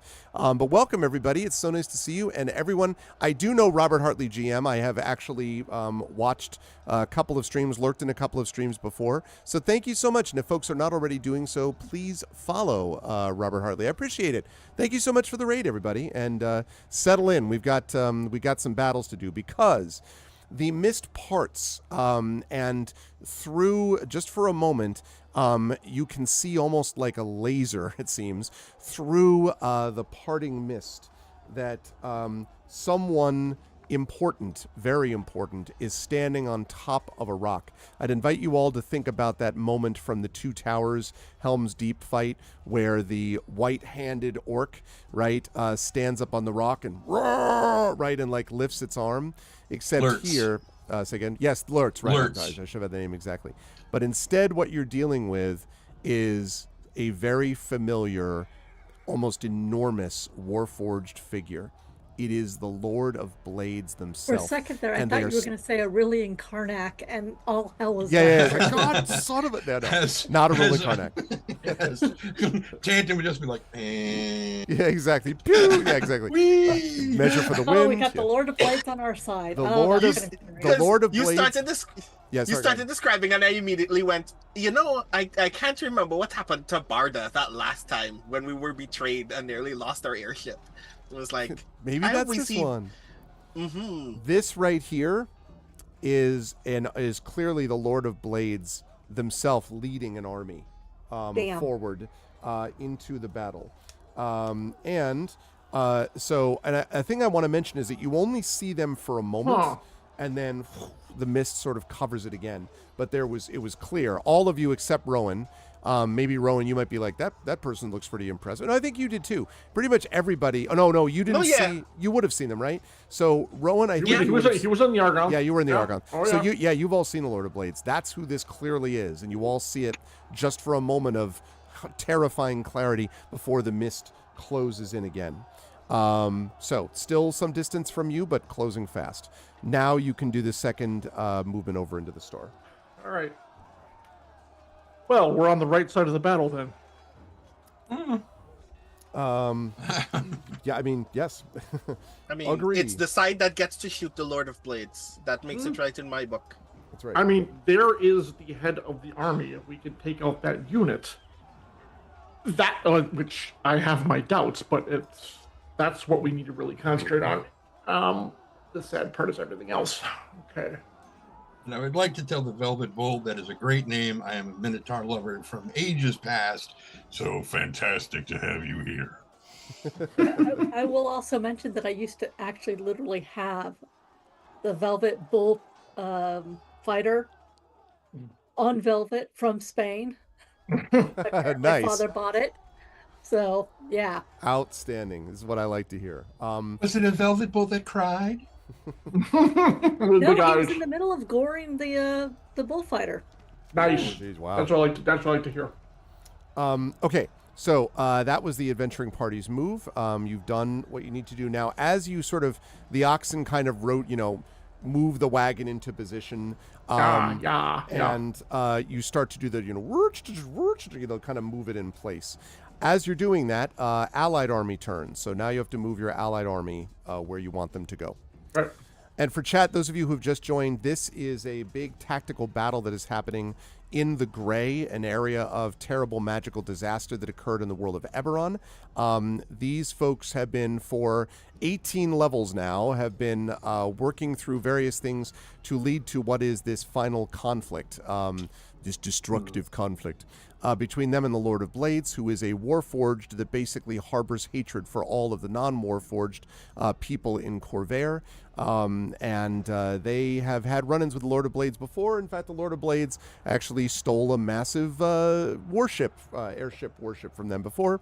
But they are back now trying to battle him, and they are controlling both themselves and the allied armies. This is a little more tactical than we might normally get in these things, but that's what's going on with this. So this is more strategy than tactics. Yes, I guess that's true. Yes, fair. Where's the eraser on this stupid thing? I want to go to that red line. Yep, you've created a river of blood. They can't pass it. No, I'm just kidding. Yes. Let's see. You see, you left a flag right in that position. There you go. You did a couple of these things. I can aim the staff at it, at the Lord of Blades. All right, I got it, John. Do we know how far these staves fire from this position? 500 feet. Yep. Which is not a mile, to be clear, or multiple miles. But all right, there. So I've labeled the new seers. They're going to hold their position now. You realize if I pop my aura, it will give the Lord of Blades a target to come after. Do you want that? Yes. If we're going to stop him... Marie, you're muted. Sorry. I think with the mists right now and how far they are, we need them a little bit earlier, and then you could pop your aura. Okay. That's true, because this is not like a 1 minute round. This is going to be 10, 20, maybe a half hour. And so my aura lasts for 10 minutes. Mm-hmm. Multiple times. Yeah. And I can burn higher level spell slots to make sure. Thank you for the follow on my channel. That is good. Let's let him get closer first. And then... Okay. Well, then that's a good idea. Let me know, because I have a first spell that I want to throw at my sister, which will light up the lights. So we don't need to do anything else. Once we're here, the staff is planted. Is that correct? That is correct. Although, we have to defend it. Well, yeah, and getting all three of them up is sort of hopefully the idea. Without we're not going to get destroyed. all three. There's no way. Yeah. I've already changed the plan. We've got that four position is going to be completely overrun. So we're going to try to do the 2, which is going to have to be enough. Okay. Also, I did want to mention. No plan survives contact with the enemy. It's that's what right. we were taught in tactical school. I'm going to have some commentary for that Oracle of War. You guys put that forward one a little bit too forward, people. Okay. Let's see. I just wanted to show you a little bit of the vision that you had temporarily, because I have a picture of it, and it will be appearing on OBS. I mean, we now. did just take down an ancient green dragon. How bad is the Oracle of War? Oh, yeah. Okay. Never mind. Cool, fun. And That looks his delightful. 100,000 Warforge. Great. Yeah. They sure look elite. And Can there's a lot of someone- them. Oh, Are okay. we seeing something? I don't. On, It's on, on the OB, screen. on OBS. It's And on, now it's he's on the made it stream. so small you can't really see Well, it. now I moved it back up again because I didn't Oh, realize. It there you is. go. Yeah, he is Right. one scary mofo. There we go. Oh yeah, that's great. Great. Thanks. Is that Okay. is that a giant Warforged chimera behind him? I don't know what you're talking about. This is just I respectfully withdraw my request to see that image again. it's like, actually, never mind. Too much immersion. Please stop. Yeah. Okay. I think we left something back at the camp, guys. Maybe we Exactly. should. Hey, what was the name of that Colossus suite that disappeared? Oh, Big Oh. Mo. Big Mo, Mo. yep. Big Mo. That's not Big Mo, is it? No, it's not. It's not that big. It's not. You know, Okay. he looks large, but he's not a Colossus-sized thing. Okay. Crap. Allied armies. So you marked New Seer. Are you moving? So you move them into position. Everyone else has moved where you wanted them to move. Yeah. Question, real quick. We don't have to plant the third staff at that star. We could plant it somewhere else, right? Well, those other positions though are not reinforceable in the same way. Oracle of War said that these 3 spots are the spots where you could. Nothing else is going to be that suitable. So, you know, you can take a chance, and or you can maybe just get 2 out of the 3. I mean, again, plans. No, we're change just going and to go whatever. with 2 out of the 3. Yeah. Yep. Now, I want you to note that this, again, you don't technically see this within the Mists of War, but one of these is moving faster than the others. This one is moving as fast as you all are, which is 2 hexes per turn. Everyone else is moving 1 hex a turn. Okay, army conflicts resolved. There are no army conflicts to be resolved. There are no party conflicts to be resolved. However, you could at least aim the thing on your turn, which I assume you're going to want to do. Yeah. Okay, sounds good. Thanks, Philbibble. So you're kind of moving. Are you moving it in any particular direction? Because you don't know what hex it's going to. I know. It's not until it actually gets into your hex that you'll be able to hit it. Because again, 500 feet. Right. Well, then it's just going to be straight ahead. Okay, got it. Because if we have a mile to play with, we got room to burn. That's fair. Okay, that leads us. All those conflicts are resolved. That leads us to the top of the round. Okay. And, all right, adventuring party first. Where are you going to go next? Do we stay and attack this guy, or do we continue to the next one? Don't you have to hold Nope. this position? No. No, the army should be able to So- hold the position once the they army get. gets up there, yeah. Yeah. Here's my suggestion. If he's moving faster, we want to lure him out. I say we retreat and start bringing our units up around this to get him. The more we put on him, the better our battle rolls are going to be. Ideally, if we can get enough forces, bring the Braylon forces over, bring the Ondir forces over, we can get enough on him when he shows up. That and the staff and the ambush site, we might be able to take him out before the rest of the army gets here. Or I say we just That is abandon the other assuming- one's going to take too far to get to, and we have him here in front of us right now. That's assuming it's not a ruse. I'm just gonna throw that out there. Yeah, but anyway. It's a command unit that's approaching that we saw. We know the Yes. Lord of Blades is there, so I'm willing to take that risk. That either way, it should demoralize part of the army regardless. Yes, dropping a command unit is still valuable. Okay.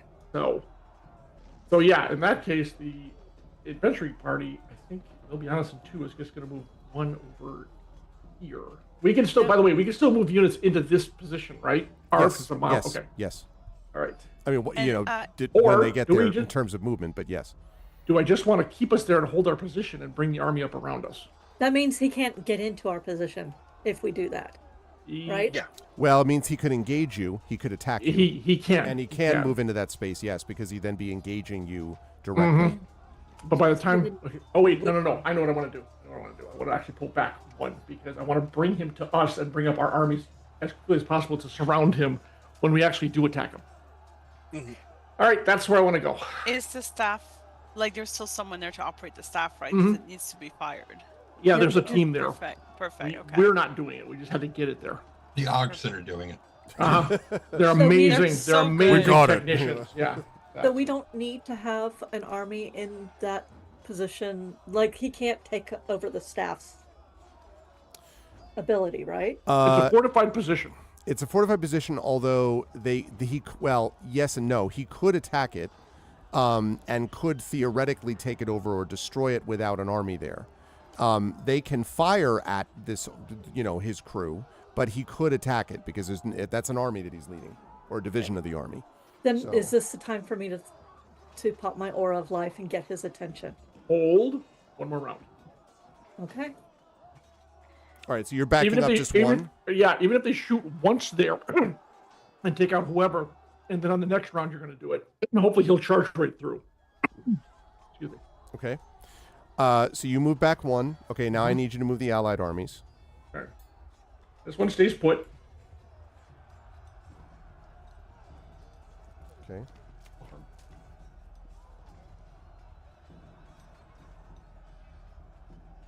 Now we're going to start clustering them. Actually, we're gonna abandon this one entirely. I don't really care about it anymore. Here, and you are actually going to move over there. What about this one? They're staying as the ambush site. If they keep coming, they're going to stay there. Their point is to stay and ambush whoever comes through. Okay. Okay. All right. Then they're going to move.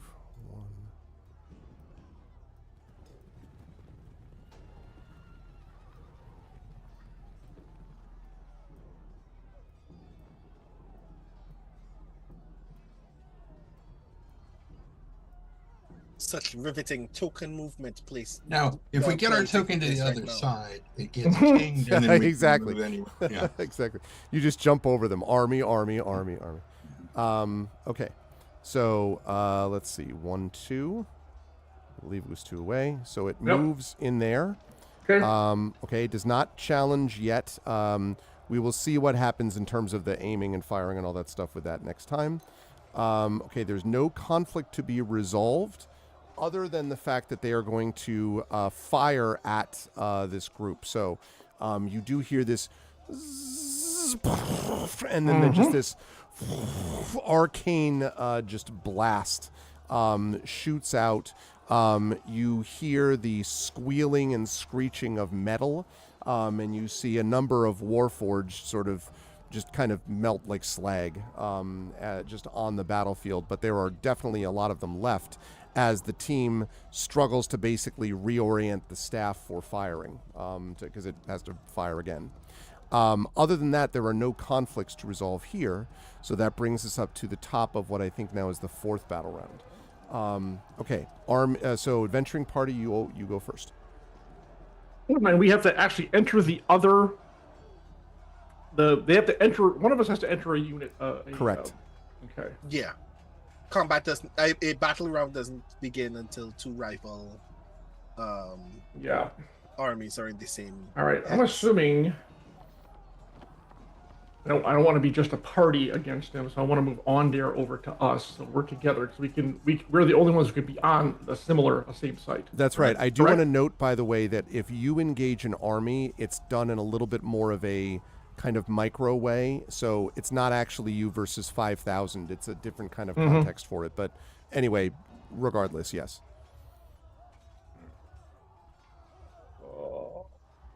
So wait, did you just move on, Dare? Are you staying where you are then? That was the plan. Okay, yes. That's fine. I just want to make sure. Yep. I want the new. You know what? Okay, we're gonna modify some things. This Seer's gonna come up here. This Seer's gonna move over there. Okay. Raylan here. Mm-hmm. So there is still an ambush site. There's still an ambush site. We just reposition the troops, and everyone's gonna shift over here. And I hope we can take out that unit beforehand. But are we leaving the other side completely unprotected then? They're not completely, but it's going to be light. You'll notice I put the undead there. Sorry, Thrain on the far end. But there's still there's still another big unit coming that way, right? So... I know, but they're not. But see, the problem is they're staying with the army. They're not moving out ahead. I'm not. We'll see how it's going to go. And Karnath is the undead group, not Thrain. Yeah, that's what I mean. But Thrain, we're leaving the humans on the far end. I should have had those switched, but I didn't. So the humans on the far end are definitely going to get the crap beat out of them. I sacrifice the undead all day long, but they're in the middle, and I can't afford the time or the action to move them around. We montage to the Thrain saying goodbye to their families some weeks before. With heavy heart, I read from the battlefield today, Martha. Yeah. And those who survive will be heroes. Those who don't will be remembered. Okay, everyone moved where you want them to move? Yeah, I'm good. Do I light the beacon fires? Hold. Hold. No. It literally is the scene out of Gladiator. I feel like this is the prime moment before a potential combat encounter for me to ready the action of drawing my rifle. Since I know that that's going to take very long. Yeah. Now. Actually, I turn to Tantan and I say, I've been in such a hurry to not use this thing that I haven't named it yet while I'm pulling it out. Okay. And then I turn to that actually couldn't have gone any better. Except when the rest of the line arrives. Go ahead, Ron.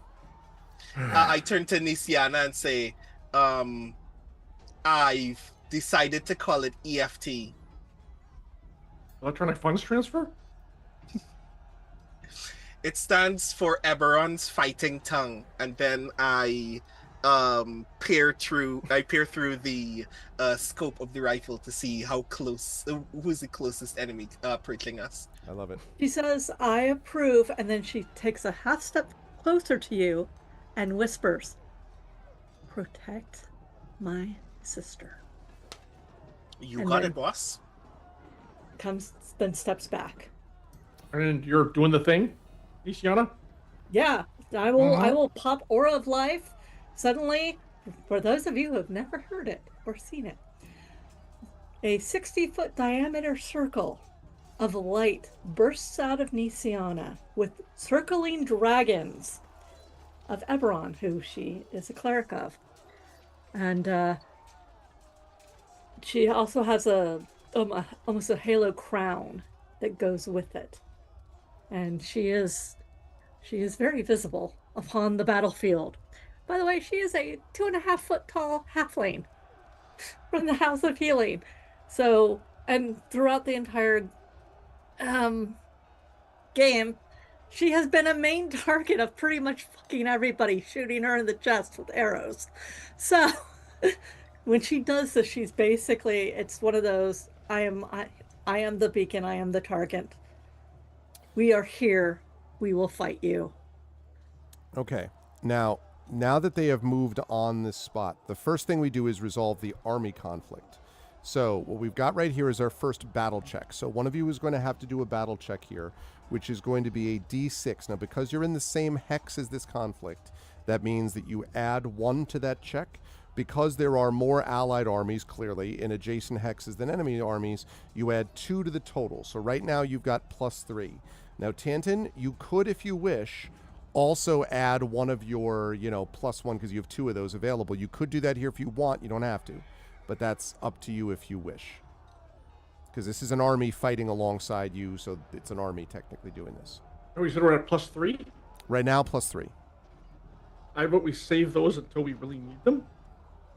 I vote we don't use it this round. And this check that mechanically is not the same as an ability check or a saving throw. Right. So you can't guidance your way out of these. Nope. Cool. Nope. All right, any volunteers to roll? Otherwise, I guess I will. Well, I want opinions from everybody on whether I save this or not. I'm sorry, I missed. What's the opinion asking? I have those 2 +1s from Tantan, having spent the last few days kind of doing the whole Paul Atreides Fedaykin thing, like, here's how you fight these guys, and then you guys go and teach the thousands of others, sort of thing. So we have 2 +1s that we can add to rolls. And I would counsel seeing how bad the first wave is before we see whether or not do the triage. What does it look like coming in, and then the other mechanical benefit of us already outnumbering this unit is that it has nowhere to go on its next battle round anyway, so we should save those for figuring out how we deal with the other command unit, or if we still want to get that other stave. Right. Twitter?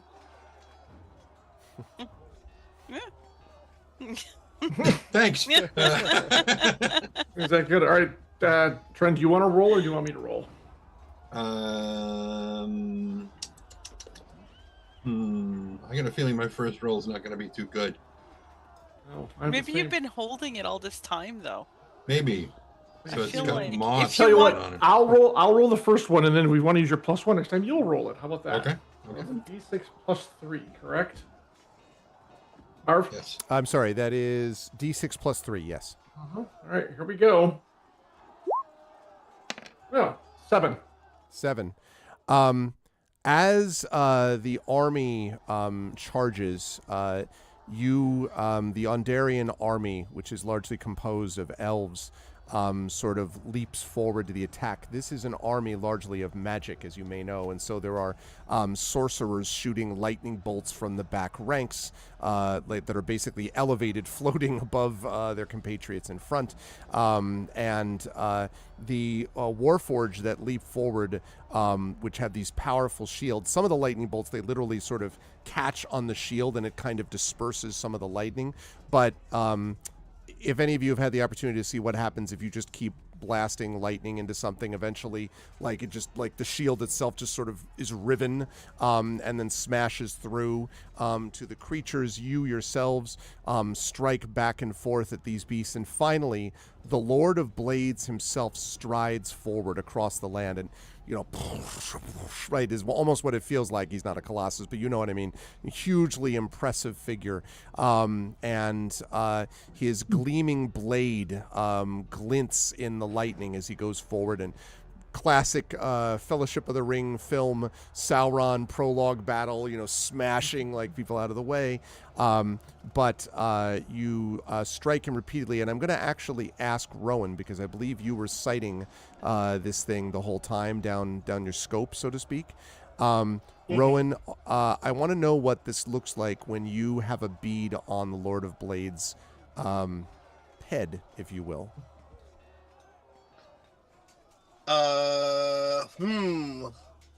What do you mean? In other words,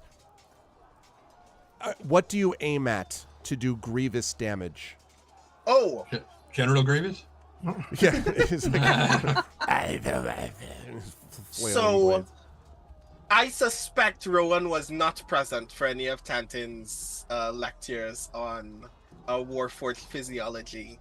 But one of the first things that strikes me personally, having seen several Warforged up to this point, is what's in one's head, and can you get through it through where a human's eyeball would be? So I'm aiming for an eye shot regardless, anticipating that it's either going to be easier or it's going to tell me something about whether you can blind a Warforged.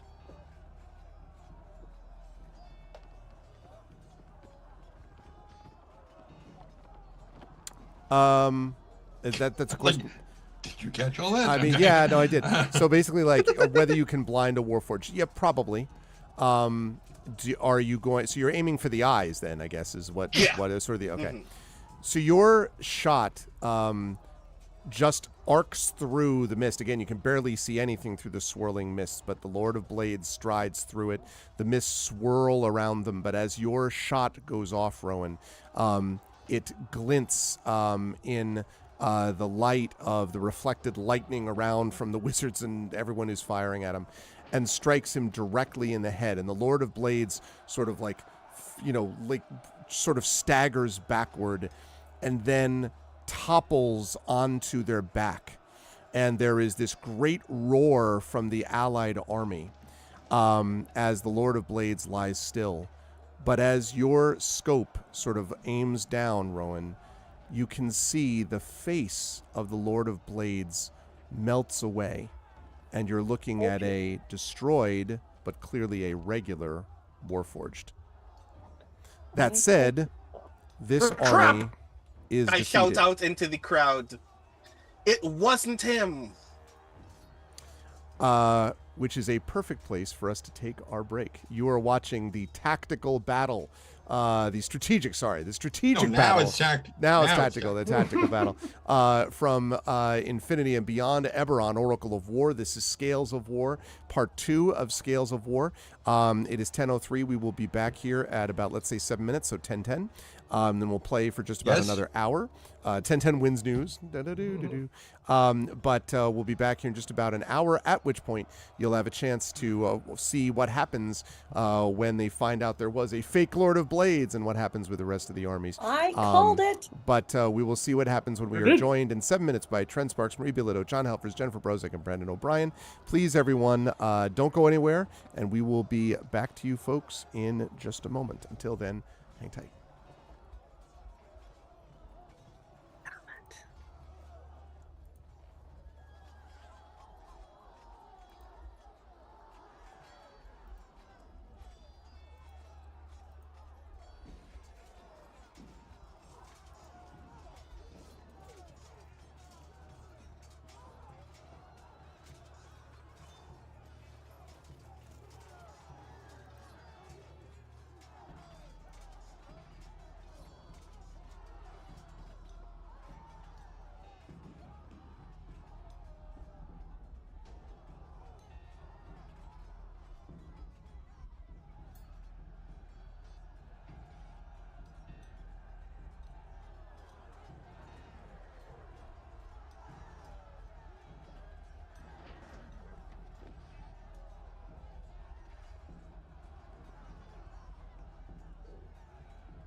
Alrighty.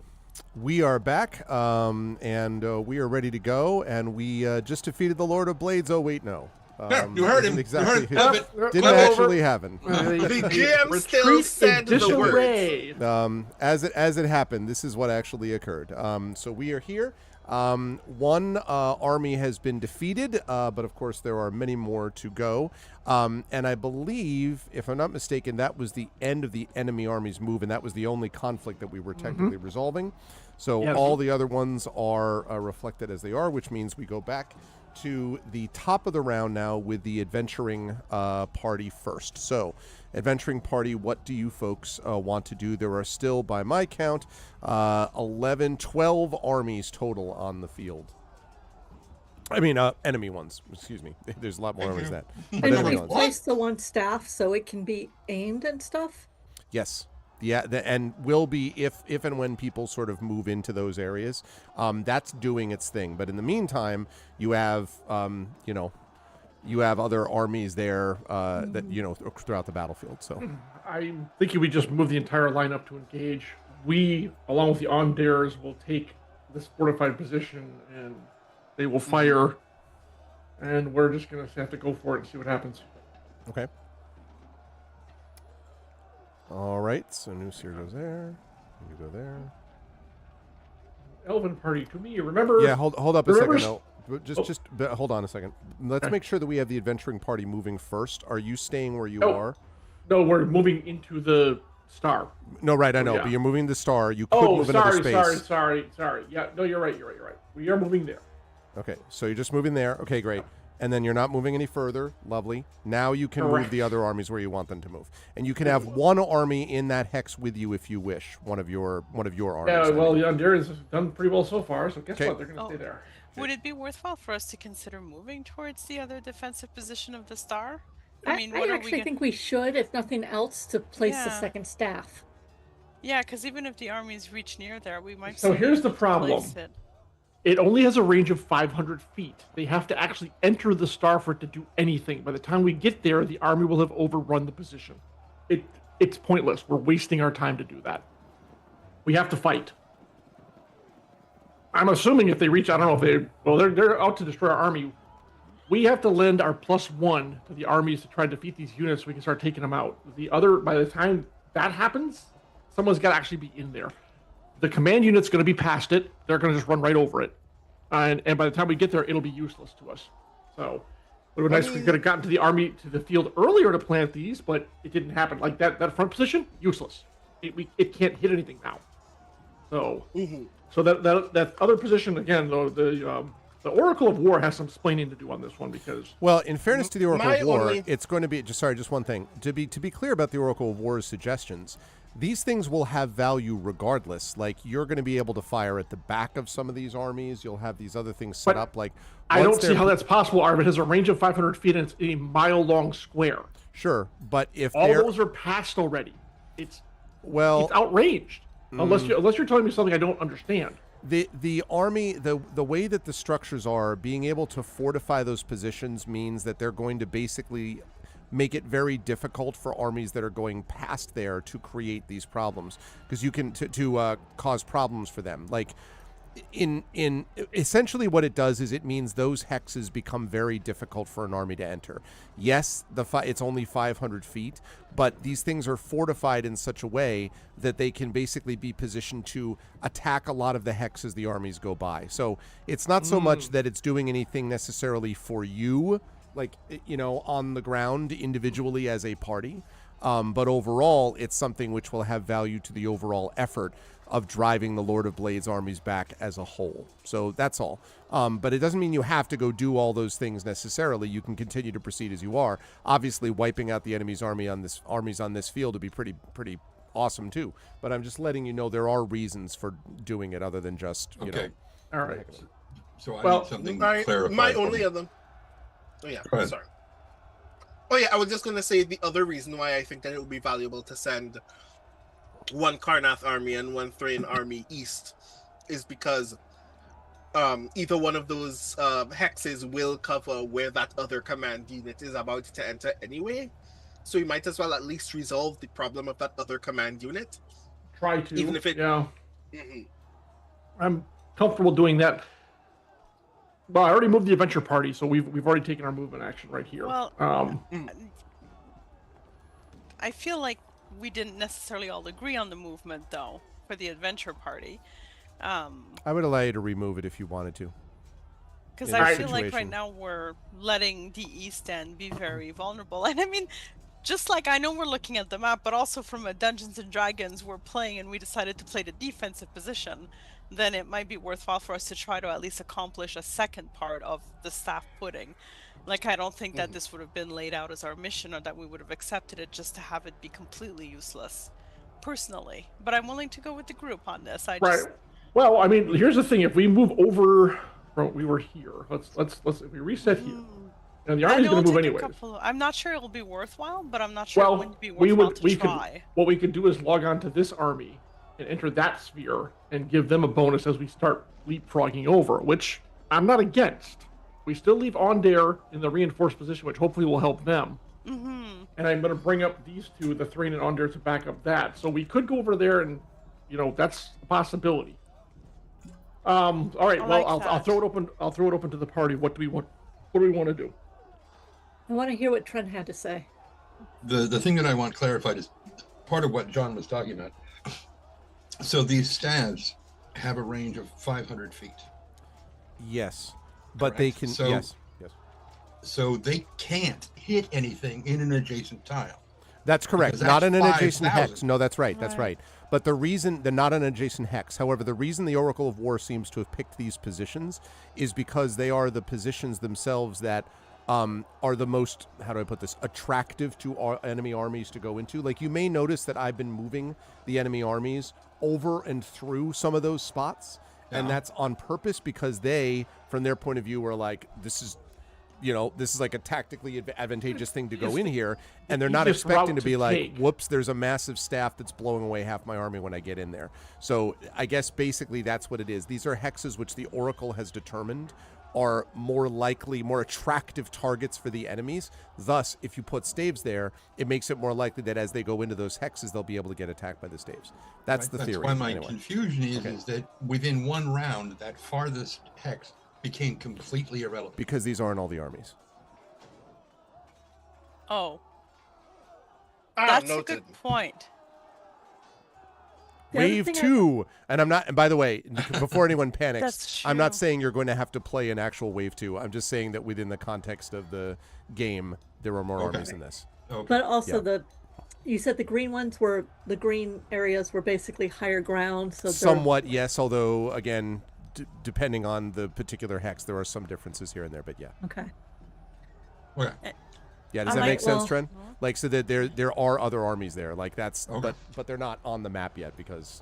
Yep, that helps. There's just too many of them. Yeah. All right. Well, so, Marie, where do you want to do? Go for the other star? I mean, I personally recommend we do. I mean, that's the whole. We took on this mission to try to set it up. But I love your idea of leapfrogging and then supporting units as we go, so that we're lending them the bonuses. So. Right. Yeah. I like that idea a lot. Yeah, because if we use the armies while also heading towards the different perspective or objective, we can bolster defenses, and then once we get to the second one, we can see what to do about the third one. That makes sense. Okay, so then we should continue east, leapfrogging and supporting the armies. Yeah, I like that idea a lot. Yep. Okay, we're all okay. All right, that's all right. What I want to do, let's rewind this a little bit. All the front line is going to stay put, basically, Arv. Okay. So let's do the adventure party's modified movement. So we're moving over here now, and I don't know if there's an effect. Let me double check that. No. Yep. Okay, and then we are going to brace these guys up there, and then Ondair and Thrain are going to move. When you go into that, when you go into that hex with the other army, and I know the other army followed you. Yep. That particular hex, the Mournland's mists are exceptionally thick here. I need all of you to make a Constitution saving throw, please. Oh. Good thing I've got a hardy Constitution.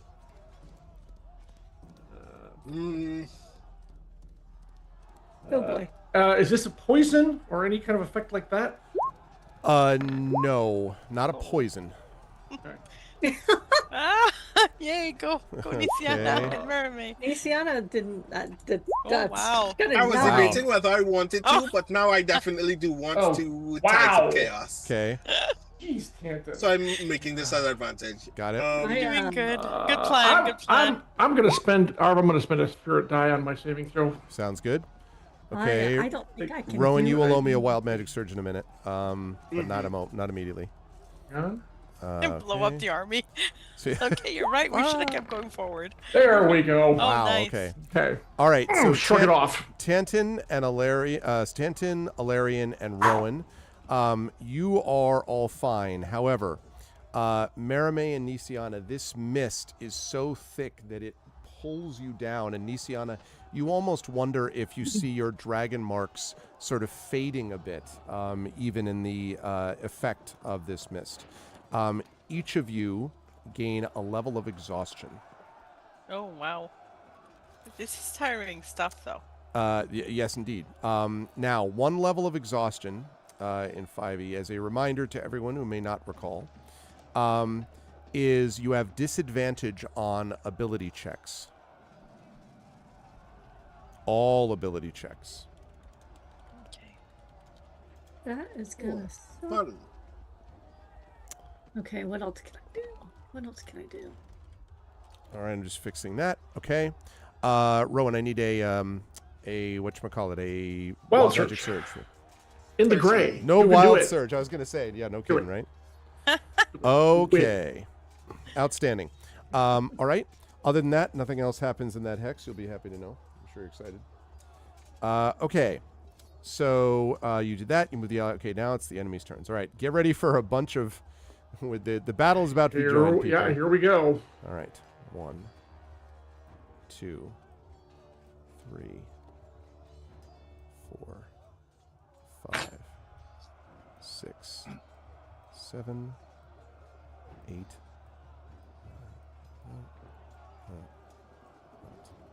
Okay. Now, we're going to have to go through this one by one as we do this. So let's start with this over here. New Seer against this enemy army. So this is going to be a battle check. In this case, there are the same amount of allied armies as adjacent armies, so there's no check there. So this is basically right now just a flat roll with this New Seer army and this one army down here. So you're just rolling a d6. Oh, by the way, this is one, Tanton. You didn't use your +2, your +1 before, and you have 2 of those left to go. So you could do this. Do that for this army over here. Otherwise, it's pretty much a flat roll. I'm open to doing it if you want. That's...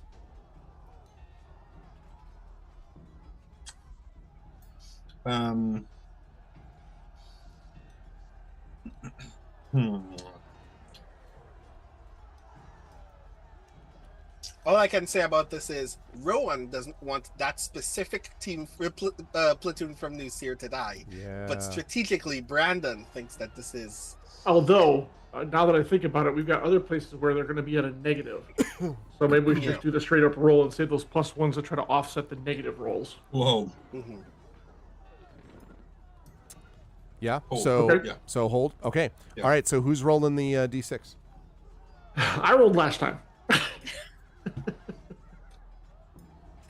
I'll go ahead and roll it because I can't figure out if there's anything I can do against exhaustion. Okay. So, a D6. I'll cheer on. Yay. Big bucks or 1d6? whammies? 1d6. Just a flat d6 roll. 1d6, that's it. Oh. Oh boy. I mean, that's kind of apt for the New Seer Yep. people. You look over, there's a moment where you hear screaming coming from behind you, Rowan. This army is absolutely wiped out. From Don't the they have an battle. innate +3 because we're in the thing? Or a +2?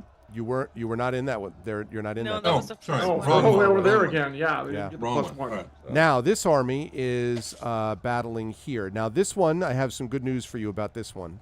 The Ondair army is going to get +1 because it's fighting in a place that is fortified and that you've set up with the staff. So that means that there's going to be +1 to this check. So you're going to be doing another D6. And it looks like, let's see, 1 army, 2 armies, but they're adjacent, so that all equals out. Okay, so it would be a flat roll, but you have a +1 because of the staff. So this roll here, whoever's going to roll the D6 can add 1 to it. I think I've already been tribute. Somebody else can do it. I volunteer as tribute. Okay, so D6 plus 1.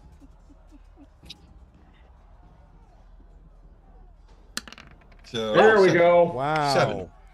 An inspirational victory. Now, what that means Elves are pissed. is not only is this enemy army defeated, but also the next battle check made by an allied army has a +1 bonus because of that.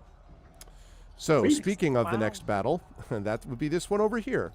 Now, this one right now, technically, let's see, we've got 1, 2, 3, and this has got 1, 2. Okay, so there's 1 adjacent, 2 adjacent, but there's 1, 2, 3, 4. So, all right, so then it's a check of +1, an additional +1 because of what I just said, and an additional +2 because there are more allied armies than enemies or armies that are next to them. So that means +4, I think, for this roll, if I'm getting that correct, to resolve this battle. 1 plus 2, 4. yeah. So 1 plus 4. Oh, sorry, D6 plus 4. D6 plus 4. That's what I meant to say, sorry. D6 plus 4. Sorry, Marie a lot of or pluses. Brandon, as either one of you hasn't rolled yet. I'll do it because Brandon is chewing. Okay, D6 plus 1 4. plus 2 plus 2 plus 1. Or is it 1 plus 1 plus 1 plus 1? Well, the +4 makes it a 5. That's fine. Okay. You know what? That makes sense. The two of us are both exhausted. That's and right. I We can't- are exhausted. Don't let us roll. The allied army, though, it does defeat the army. It's not an inspirational victory or anything, but they do manage to pull it out. So, let me see. So let me go. There's okay. Right, great. Okay, good stuff. All right, next one up is this one, which is battling with you in there against it. So we have a normal check. There are, let's see, 1, 2, 3 enemy armies adjacent, and there are 1, 2, 3 allied armies adjacent. So that means that's flat. So that cancels each other out. But you, because you're in this check with them, have +1. So that means there's not a +1. You've used up the 1 extra +1 from the inspirational victory before, though. So it's just a D6 plus 1 for the adventuring party being in the same hex as them. So D6 plus 1 is this next one, and that's for this one here. We've got another army in the hex next to us. Right, I counted that. There It's are 3 and 3. I counted that, yeah. Okay. Although 3 and 3. Yeah, it evens out exactly. Yeah. Okay. D6 plus 1. So Brandon, are you going to see if they live? I have done the thing. It's a 3. Oh, The you battle have. is Sorry, hard you're awesome. fought, but is not over yet. So it means the armies must fight again next turn. The battle continues. All right, moving right along. We have this one. This one we have got. Let's see, 1 allied army, and then we've got. It's going to be -2 to the roll because there are more enemy armies here. So we are looking at D6 minus 2. Oof. Oh, I'm not rolling that. Oh wait. Oh, because there's +3. I'll there's do only that 2 one around. I again, see. then. Well, gotta do it. I guess I'll do it. D6 minus 2. D6 minus Got 2. this. Oh, where's the minus on here? Can't do a minus on here. I want to do a plus. All right, that's fine. I'll just take whatever the number is in -2. Here we go. Oh. 0. 0. Unfortunately, that means that this army from Karnath is destroyed. But I mean, they're undead. Right? Yeah, but they were still They bodies. become living. Yeah. They become living. And unwilling to fight, so they That's run. not great. Okay. I don't know what's a victory anymore. And the 3 people are probably going to get their asses kicked too. They are heavily outnumbered. Okay, yes. That next one that I was going to mention was, let's see. right, let's see. They're This screwed. one is that's so there's 1, 2. Yeah, so that's a -2 basically. It's another d6 -2. I ain't rolling this one. I'll take it. Again, don't forget you have your plus. Don't forget you have your +2, Tanton, as well. I wanna, Yeah, but I don't make it a -1. I just don't see the point. Okay. They're about to be overrun. Oh, wow. Nice. Okay, battle is not over yet. The armies must fight again next turn. Oh my god. Okay. So, let's see. Because there are you and the other army over here, it means that the party does not engage in combat itself. That only happens if you're by yourself in the hex. So, but it also means you cannot leave the hex until this combat is resolved. So as we go up to the top of the round, or the next round, it means we are now looking at, you can't move, so you have to stay where you are. Now you have to move the allied armies, and then the enemy armies come next. That was a painful round for both sides, but maybe a little more for the allies. In the meantime, it looks like Greater Restoration can remove exhaustion. That is correct. Greater Restoration would be able to do that. Can I put that on Marime? You will any of that actually help any of this? You can do that, yes. Okay, so I'm going to do that. I'm going to do a Greater Restoration on Marime. Thank you. And relieve her exhaustion, I guess, this round. Yep, that sounds good. That makes... All right, you're still exhausted, but Nisiana, but otherwise that's fine. Okay, yeah, so now allied armies move. Yep. All right, only one army can enter a hex at a time, right? I mean, one enemy, you can't stack them. Like correct. Like these, okay. I'm going to put this one here, this one here. No, yeah, right. Damn it. And we can't leave until the army plus is done. -30 to the roll.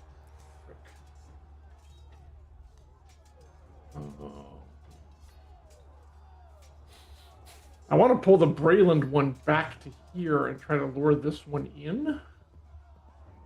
And then move the Noosir from the ambush side up to try to take that one out completely and leave these guys at the fortified until they have to move. So that's my thought on moving. The rest of them would pretty much stay where they are. Okay, so who did you move then? Well, I'm getting buy-in from the rest of the party. Okay. My point is, I want to move Brayland here, and that's pretty much it. Oh, and Noosir here. So they take out this guy that's cut off. This guy hopefully will rush into here and be surrounded by these three. And whoever he tries to attack or whatever, and then we hopefully can kill this next time. Okay, that's where we are. Oh. Yeah. Okay, damn. Okay. Okay. Let me know when you're done with those. Yeah, I'm waiting to... Is that...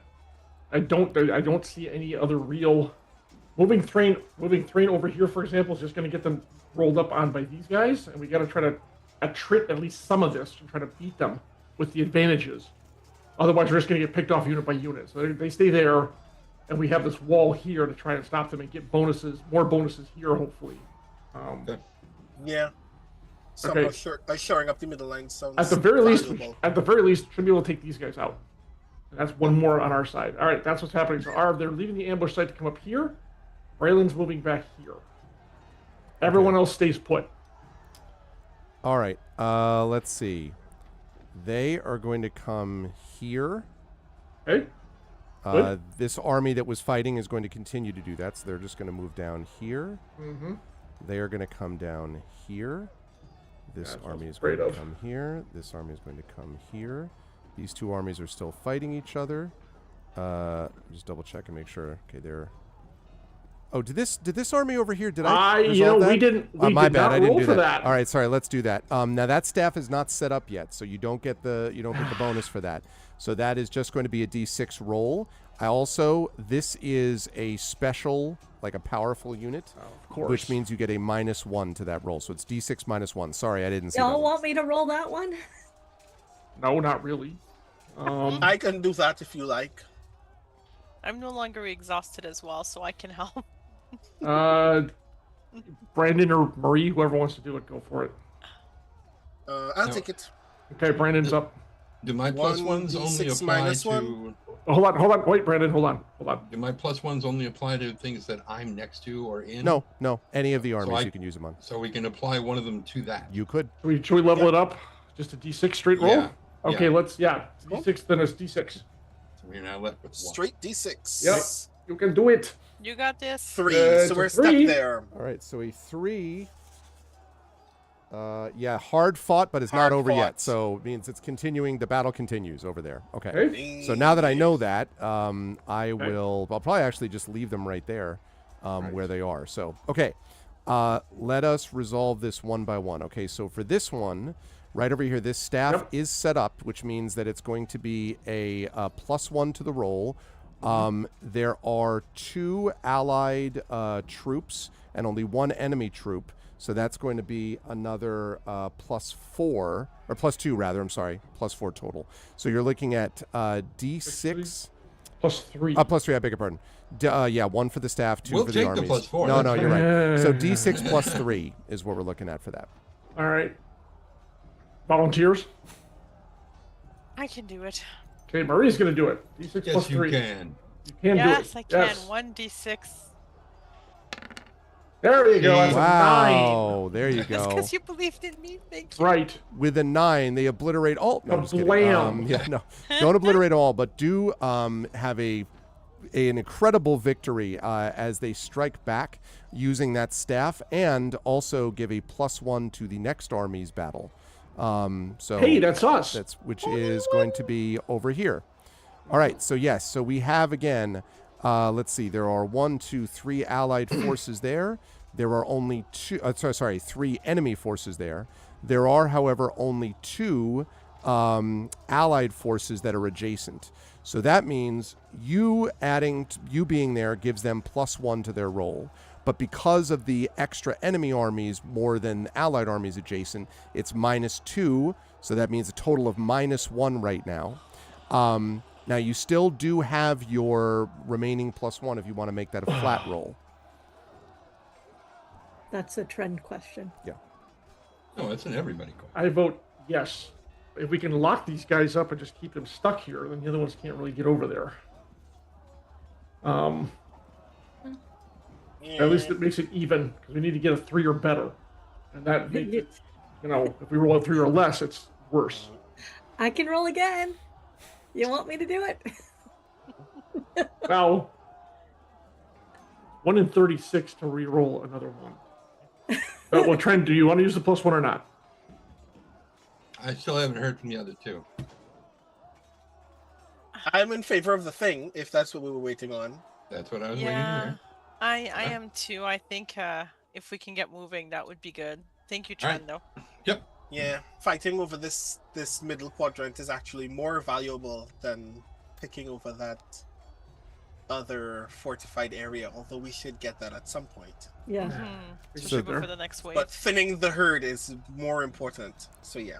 So the answer is yes, you're going to use that last Yes, one? we're going to use Correct. that +1. So flat roll then. Alrighty. All right, Chen, you can do it. You got it. I agree. There we go. Hey! Well done. Hey! All right. Not a flawless Okay. victory, but it is a win. So this army Yes. is defeated. Okay, making a note. Okay, we can move again, so that's Yeah, good. that's important. Yes, that's true. Okay, now we're doing this one down here. Right now cool. there is, let's see, there is 1 enemy army adjacent. There are 2 allied army adjacents. So that means you're looking at a +2 to that roll. To the I'll roll to tackle that resolve one. this. Yep. Okay. All right. And yes, I did try to stack it in my favor. Okay, D6 +2. Come on. 7. All right. Not only did you defeat them, you give them a +1 to their next to the next army's check. So good stuff there.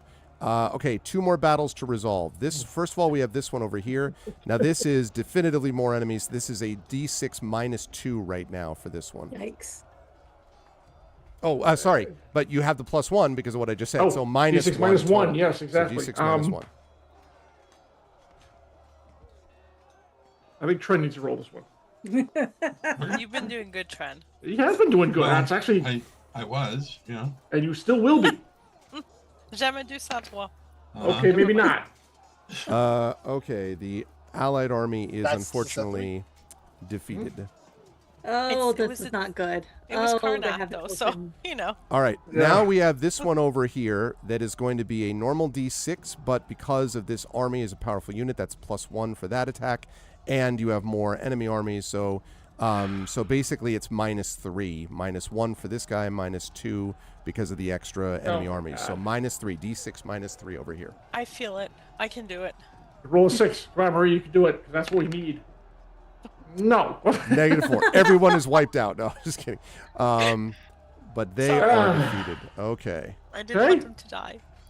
That's what I That thought was not great. That was All not right. great. I just want to make sure what happened to the +1 that we got from the combat just before this. I counted that. It was a 2. It was the previous one. That was Yeah. that was the 2 minus the 1. So It's one was the destruction. We couldn't come out of it. So. yeah. So it was only -1. So okay. Again, but there are still, as I look at things here, it's now about even up. You have about 7, well, not quite 7 enemy armies, I think, on the board, and 6 of allied armies, and then you folks. So it's like 7 to 7. You know. Yeah. All right. So we're still going to keep moving east. I think that is the plan, right? Yeah. Yeah. We Next need to... battle round, your movement happens next. Now, if you move into this place with the enemy army, you're going to be battling that enemy army. You can move around them though. Like you could go up here if you wanted, or you could go down here and then over here too if you wanted. Yeah. Could also do that. If we take an enemy army position, no one else can. Then we would have to worry about getting in that combat. So at least picking off these 2 puts us in a position to consistently have allies to our west that we could just kind of slowly roll up on through here. Yeah. So wait, but Brendan, are you intimating that we should attack these guys? Which I'm not against. Just these 2, and have most of these other positions either stay here or slowly start approaching southeast, so when these people start approaching we will have the lead on them. Why don't they enter our spaces rather than entering so is your engaging thought in combat? to take out all the support for the star? Yeah, pretty much. But we know we have a second wave coming. Well, technically we don't know that. Arv said that, but I think it was on a game. Oh, okay. Well, also, I'm not saying it's a wave that you may not have to deal with this wave. I'm just saying there's more than one set of armies. Although, okay, wait, we're actually in a better position than I thought. Yes, the Thrain and Karnath sacrifice was noble, but most of their army is now at least 2 turns away from us. So we should regroup. I think I want to rotate all around this guy and totally wipe him out and make them come to us. You'll have to mark this guy. Oh, here? This dude, right here. This one. So like I'm not doing this yet, Arv. I just want to show them what I want to do. Okay. Basically, everyone rotates around up here. New steer takes a fortified position. They stay. We move here. And basically, they beat themselves to death trying to get to us. And we take this. We should be able to take this guy out because he's basically surrounded. And then they have to funnel into this, and we start to envelop them and take them out. Where they're each one comes in, they're taking out at least 2 or 3 at a time. I would like to disagree with "quote unquote" our move. Okay. Because we've got 3. Oh wait, why am I not showing? Cancel. Can I? We've got 1, 2, 3 already on this guy. We should move to here so that we have 3 on this guy. Except then we'd be at risk getting it. Well, yeah, that's true. Someone has to enter that party to engage them is the problem. Or then we do it. The thing is, we allow our army to do what they're doing on their side, and we keep moving towards the head and towards our secondary goal. Right. We have a secondary objective. So Arv, if we attack these guys, it's a D6 straight up, except they get to move and take points away from us. Correct? Yeah. If that actually happens, if you're against them, the combat is run a little bit differently. If it's just you on your own, if the allied army moves in, then it's a battle check. So. But they're definitely going to move up to flank this side, so it's going to be. So can we do this and this? If you because remember, it doesn't resolve until after both armies are there. So if you move in first and then you move your allied army in first, then the combat gets resolved as a battle check after the movement is done. So yes, you could do that if you wanted. Oh, hold on. All right, let me move back to where everyone is first. It's right here, and I thought Monsieur was over here. I think there. Yeah. Right. This is how it is, and actually, I believe, are down here. If I'm not mistaken. Oh, wait, okay. Were we there? No, you were up. No, you were up one. We're up there. Yeah. All right, this is how it is now. So we move first, and then the part of the army moves afterward. Yes. The problem is, I want to try to maximize our forces against individuals. This guy's going to move up for sure, so he's going to reinforce this one. And we've got Thrain here, so I guess we couldn't move that over, but then he's going to move over as well, is the problem. I want to try to draw these in one at a time so they don't get their reinforcements, is the thing. Well, what if we, I mean, I like combine the ideas a bit. What if we move the adventure party, us, and Brayland here, and then we move the next Brayland here so that we still get the bonus points, and then we move, because they each get one movement, right? That one up. Right. That one up. And then you see how, like, we've got 2 reinforcements to this, and then we've got... And hopefully we can take these guys out right away. Yeah, we've got a lot of pluses, so we can hope. I mean, that's just an idea, kind of combining the ideas, and then if we take out 2 beforehand, and then we'll be in a better position to take out more of the waves. At least if we have 2 or 3. Yeah.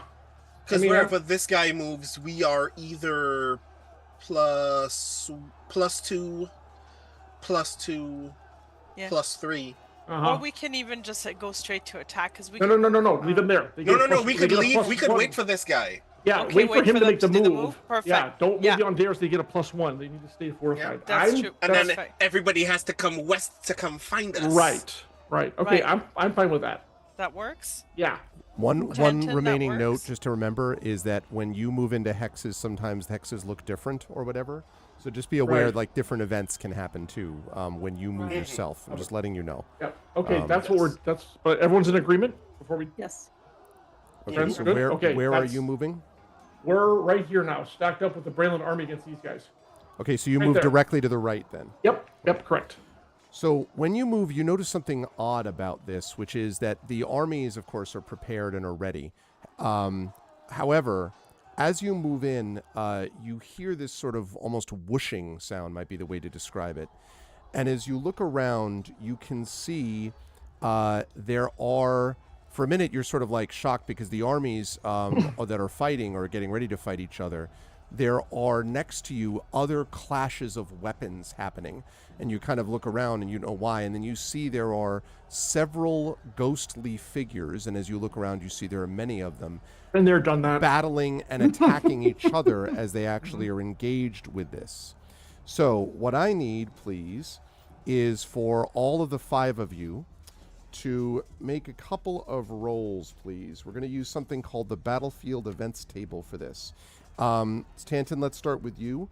I'd like you to roll a D100 for me, please. Hold on. I have a question, and this is actually a serious question, Arv. Okay. Because several members of this party have experienced ghostly battles before, do we get any kind of bonus to this? Not really... Okay. Not all right, here. I just thought I'd ask. Nope. It's a good thing to think about, but no. Okay. 21. Okay.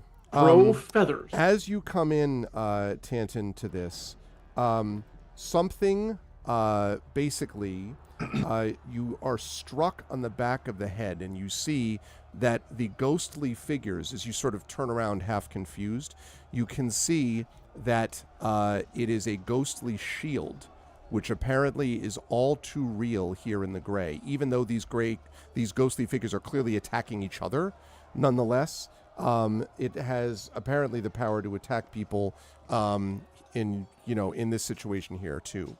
You are going to take 20 bludgeoning damage here.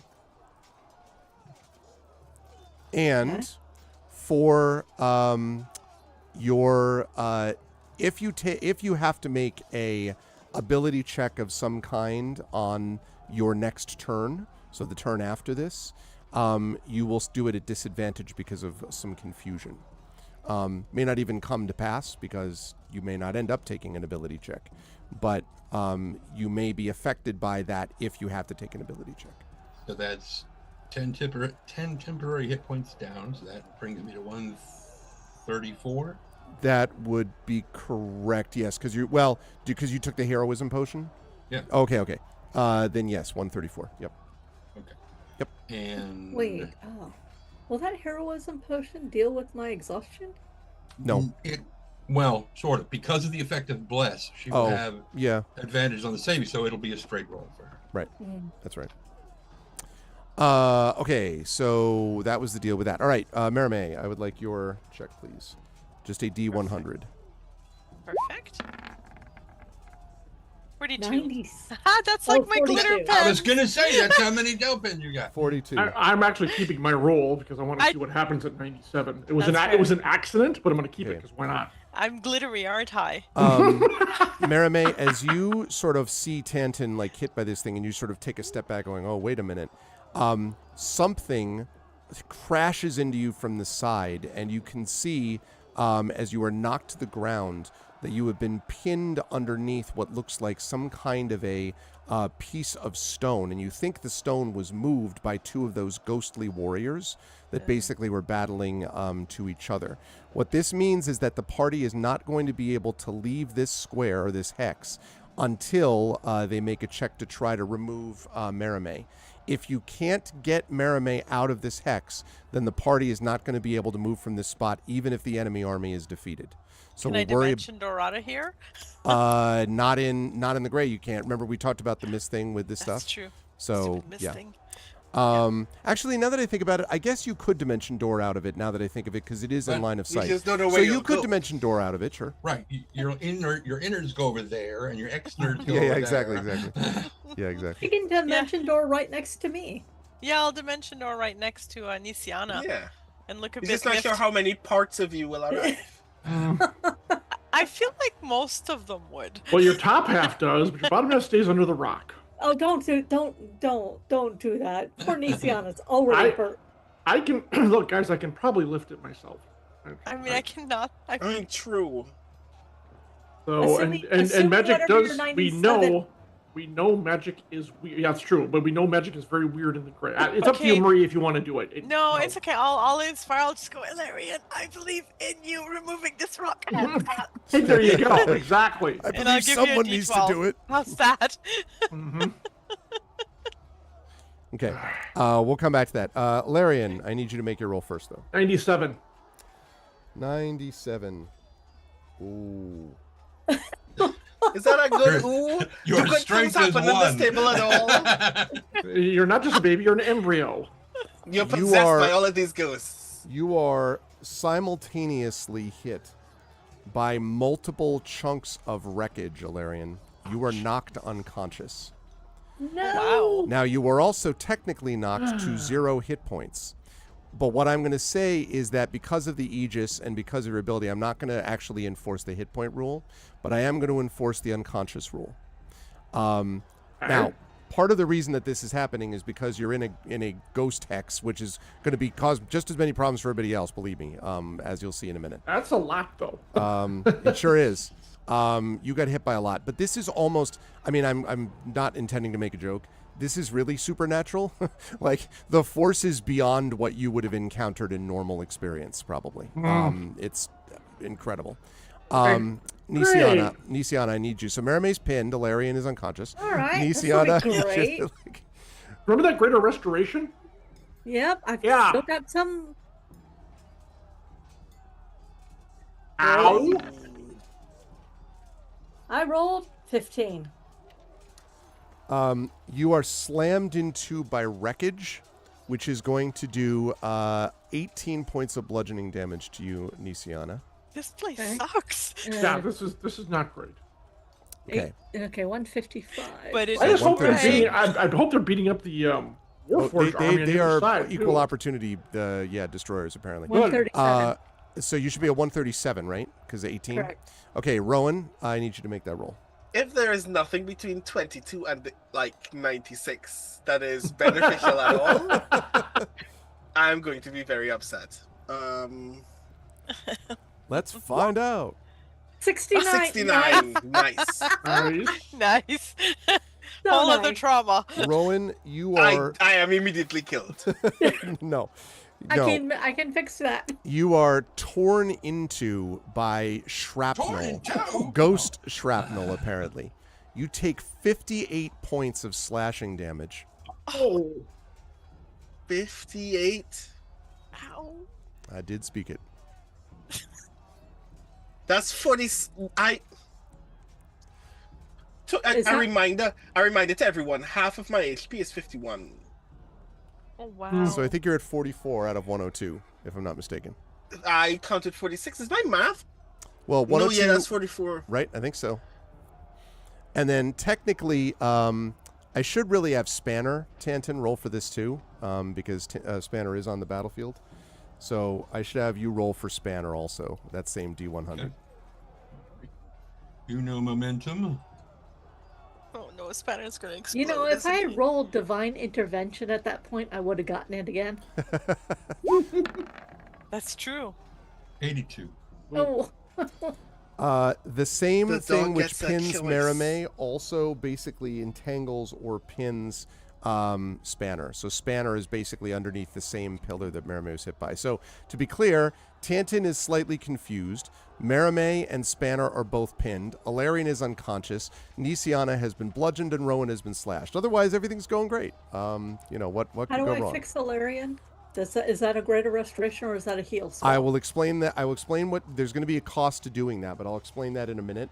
But first of all, I need the allied armies to do their moves, unless you move them already. They're set. Okay, so it's just going to be the conflicts. Okay, so let's resolve anything that doesn't involve you folks. Oh wait, you move the ally. I haven't moved mine yet, right? I believe. Correct. Okay, yeah, that's Correct. what I thought.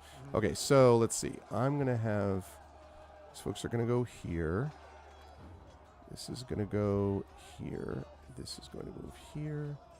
Let's see, that guy is already there. It's going to move this way. And this way. Okay. All right, so let's resolve the one that does not involve you folks first, which is this one over here.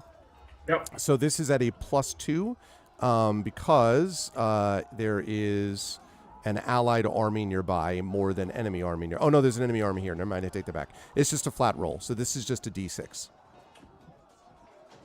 Oh, shit, we're even up. Damn it. Should have moved the on there, but I wasn't sure where it was going to go. I guess I'll do it.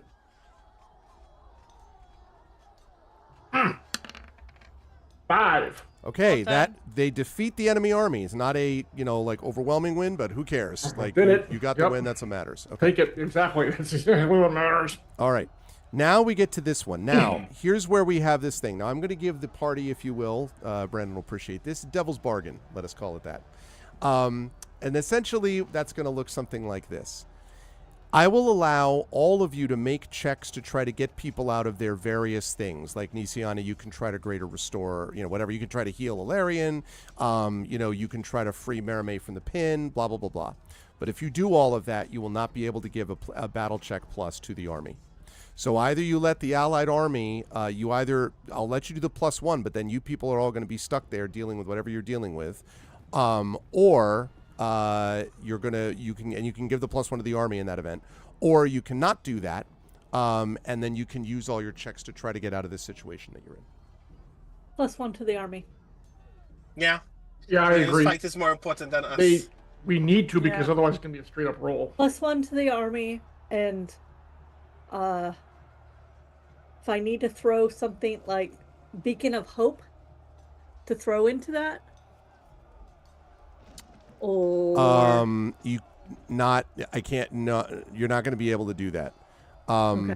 So but you will be able to do. So you'll get a +2 to this roll. I think no, because there's one to the right. So it's a flat roll right now. Counting you, it's +1. Right. So we're doing the +1. I think everyone Okay. agrees on that, right?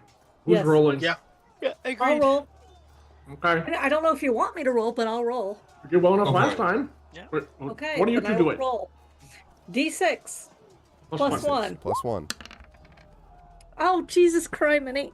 The 2. Allied Okay. army is, unfortunately, that Allied army is defeated. Oh no. Okay, I don't think I get to roll anymore. Yeah, I don't think so either. Okay. I still believe in you, Jen. Yes, but my luck doesn't seem to work in this game right now. It is overwhelming being in a war. Nisiana hasn't been in a full-out war yet. It's true. Also, I'm still exhausted. Okay. It's true. So, now that we've done that, now we have essentially a party combat which has to be resolved. This is the first one of those that's going to happen. But something happens first. And the thing that I want to mention is I talked about how all these ghost things, this is all like a messed up hex anyway, right? So it probably feels somewhat the same to you, those of you who are conscious, which is all of you except Alarian, I guess. Some of you are pinned, but otherwise. But the sky darkens suddenly above you, and there is a sound of rending metal shrieking across the battlefield. And as you're sitting there, something dives down and smashes into the army which is approaching you. And the enemy army is sort of like, first of all, the ones that it hits, like hundreds of them are just destroyed. And the Warforged are basically extraordinarily freaked out because what you're looking at is a huge draconic form emerged from the clouds. Its body is formed from plate armor, replete with pistons and gears. And as it hits the ground and whips around its tail, just enemy army, like people, like thrown in all sort of mixes. There's a great shower of dust and gravel. And the enemy army is destroyed. I can't wait to hear about that later when people wake me up. Right. However, the beast prostrates itself, and claws tucked under its bulk, and a humanoid figure clambers from its back and raises an arm, apparently to hail you. I will raise back and hail. And it comes over, and you can see this is a figure that looks to be. It looks almost like a Warforged, but as it comes closer, you can see it's not a Warforged, or not entirely. It looks half human, but there are portions of its body which have been replaced, it almost seems, like with Warforged parts of some kind. And the one comes up to you and says, "Know that I am no enemy. I am Garvin Ergelios, and I am apprentice to the Grand Artificer Aaron de Caneth. Time is short, and you must believe my words." Now, I love the fact that it says intelligence checks. I don't even need to have Tanton make a check, because Tanton knows who the hell Aaron de Caneth actually is. Aaron de Caneth, of course, is the creator of the first true Warforged. Now, this guy... Merrick's son. That's right. 28 years ago, a long time ago, Aaron was basically formally disinherited from House Caneth and disappeared without a trace. And Tanton's working theory has been that Aaron de Caneth might himself, I think you've told the party this, might himself be the Lord of Blades. Garvin pulls out and walks past you, Nisiana, and hands to you, Tanton, a blue rose with metal thorns. Son of a bitch. It is the blue rose with metal thorns that was given to you by Finta. And he says to you, Tanton, "When we first met, you gave me this." Quick note, I don't believe Tanton's ever actually met Aaron, but if he has, it has been a long time. "You said that if I returned it to you now, it would help prove my words. Soon after we met, we lost Aaron, and with him all hope of saving the 5 nations from his wayward children." Now, you can see he starts to wince as he's delivering this, and his limbs begin to dissolve into the silvery gray mist that is surrounding you. The dragon behind him shudders as its own metallic limbs start to disintegrate. Garvin speaks through gritted teeth. "They said we can't change time, But perhaps in whatever existence comes next, you can change my past. Defeat the forces here. Go to the crucible of making. Save Aaron. Save your world. With these words echoing around you, Garvin and the dragon break apart and swirl away into the mist. Did this not happen in our timeline? Which is a perfect place for us to bring this session to a close. Oh, you're going to leave me unconscious for all this? Oh, wow. Did we just see? Did Tantan just get visited by the multiverse? That's what's happened. But they used a dragon, which means that. Yeah, quick note, by the way, Tantan. Eberron. I'm just going to sort of slightly, compress time just for this thing. You don't have another rose. The one that he gave you is the only rose you now have. Somehow your rose was removed and has just been returned to you by this figure. Now, I just want to point out to the party that when we begin next time, you do have 5 armies left to deal with that are enemy armies on the map, and whatever happens afterwards. But you also now have someone who apparently has come to you from some other place in time or some other universe entirely. What's going to happen now? Yeah, Tantan looks over at Spanners like, see, that's what you could be. Right there. That's Spanners. Spanners like, Apparently, whenever you give over the rose, you're like, and make your mount a dragon. Apparently so. Okay, and I just want to make sure I note that that Merime is pinned, Galarian is unconscious, Nician is exhausted. Yeah. You know what? I think we've been through so much that we level up. Yes, that is not that's true. A brilliant We are idea. all level 30. Don't forget our Spanner is also pinned. I just wrote that down. Yes, also Level pinned. 12 spells. Here we come. So this is going to be quite something. Things did go a little bit all timey-wimey. Yes. I was so excited for this Officially, reveal. I don't roll any more d6s. I'm sorry, Jen, but you're. I rolled 2 ones. I'm not rolling them again. I mean, honestly, if you look at the tactical situation on the battlefield, you've got 5 armies plus you against 4 armies plus the big army. The stronger army. That is still too close. It's still too close. I agree. Especially now that you're like, and just in case you're wondering what the hell just happened, and it's also it was I'm unconscious. I was so happy that you got to that hex though, because at some point you were going to have that encounter with all of that in the same space. Like, oh my god, the visual is awesome. I love it. I'm super excited. And there's a lot that you folks are going to have to think about next time in terms of what happens next and how you want to manage it. So I actually am going to do the thing, instead of going back to the cams only, I'm going to stay on the map screen so we can actually look at the tactical situation as you all comment and do your outros. There is a way we recover from this, but it will take us being very patient for 5 battle turns. Yeah, it's possible. I'm sure John already sees it. I am pretty happy with how the battle turns went fairly quickly. Like you thinned out a lot of stuff based on your own tactical knowledge and your tactical stuff that you did.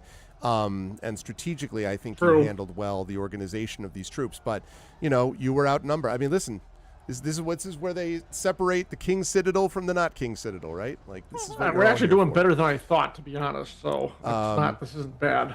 So I will start with Brandon in this case because you're on the far right of my screen because of the map screen that I have up here. Some very good thoughts from Rowan. I am also very curious to see how Rowan is going to handle things based upon what may very well have happened with Karena. That group of New Seer did not make it, right? They got wiped out. And so there's that. There's the fact that you took down what you thought was the Lord of Blades, and then it wasn't actually the Lord of Blades. That sound you hear is my printer going off in case anyone's curious. Okay. Yeah. I saw Trent be like, what the hell? It's a metal dragon trend that just appeared and it just showed up. The Lord of Blades kicks in through the lighthouse window. Lord of Blades, screw you. No. So anyways, there's a lot going on. And so now, obviously, as we all knew, this was going to be more battle-focused than RP-focused. But, Rowan, you're going to have some interesting things to think about here since you're like, oh my God, what just happened to everything with here as well. So I'm excited to see that. How'd you feel about today's session? Where will the fine folks find you next? I just want to remind the audience that when we met Karena was not an adult, is all I will teenager say. Yep. So yeah, Yep. That's what our GM likes doing. Hey, she first of all, she's still alive. The other new seer unit was the one that got destroyed. The ambush one. No, yeah, she was the Frontwood new seer unit. Yeah, she's the one that She was in the ambush site. So yeah, they had moved out, and they moved out, and you moved somebody else. Oh shit, that's right. Yeah. Oh well, she's gone. Yep. Well, good. Then he can experience the loss like the other commanders do. Yay! Nothing. Wow. Nothing keeps Rowan motivated than seeing the suffering and torment of the young people. Exactly. Yeah. No kidding. Welcome to the army. War never changes. So grand. Exactly. I mean, this is the point in the story where Rowan is getting not accustomed to, but used to the fact that these are the stakes of this conflict. So like, it's not like Rowan is not moving forward. It's that part of winning this war means acknowledging that moments like this are going to happen, and it sucks, and that means we have to earn our keep some other way, which is like most of what's happening right now is Rowan just being very angry. Like, oh, I motivated some people to fight their last days, and now they're gone. So you may not know that yet either. Now by the way, I definitely Rowan. need to hit. Yeah. I mean, you told me I heard screaming. I did tell you that. Together. Yes, I did tell you that. That's right. So at this point, I want to hit the real Lord of Blades in his eye. I did. That's fair. I did tell you that. Yeah. So at this point, I want to hit the real Lord of Blades in his eye. So we'll see how that goes. I will also jokingly mention that when I saw a dragon descend from the heavens in order to save us from what was obviously certain doom, I did briefly, silently to myself, which Luciana will never know, look up and go, wait, is that Eberron? And then when I saw that it was metal, I changed my mind. But no one will ever know that interaction took place, so yes. I thought, oh shit, is that Kyber? Was what I thought. And things I wouldn't know, but yes. Hi everybody, I'm Brandon O'Brien. I'm a poet, writer, and game designer from Trinidad and Tobago. The next time you see me will be... what day is it? Question mark? Saturday. For us. It's technically not Saturday anymore. Not for you. But yes, today is presently the 28th, which means that in just over a week, over on my channel, I will be doing a very cool thing, which is on the 4th of January, I will be hosting my yearly NHK Kohaku Utagasen recap stream. So you can hear me and my good friend Iori Kusano and two good friends of the channel, our good friend Soup, who ran a game of Pyre Waltz several ages ago for ARFCon, and our good friend Raskus, otherwise known as Noel, who has on several occasions bullied Greg into playing Destiny on the channel. We will be all gathering together to talk about Japanese pop music, and it will be a lot of fun. Suffice it to say that I already have a lot of feelings about the lineup that will be happening for this year's concert.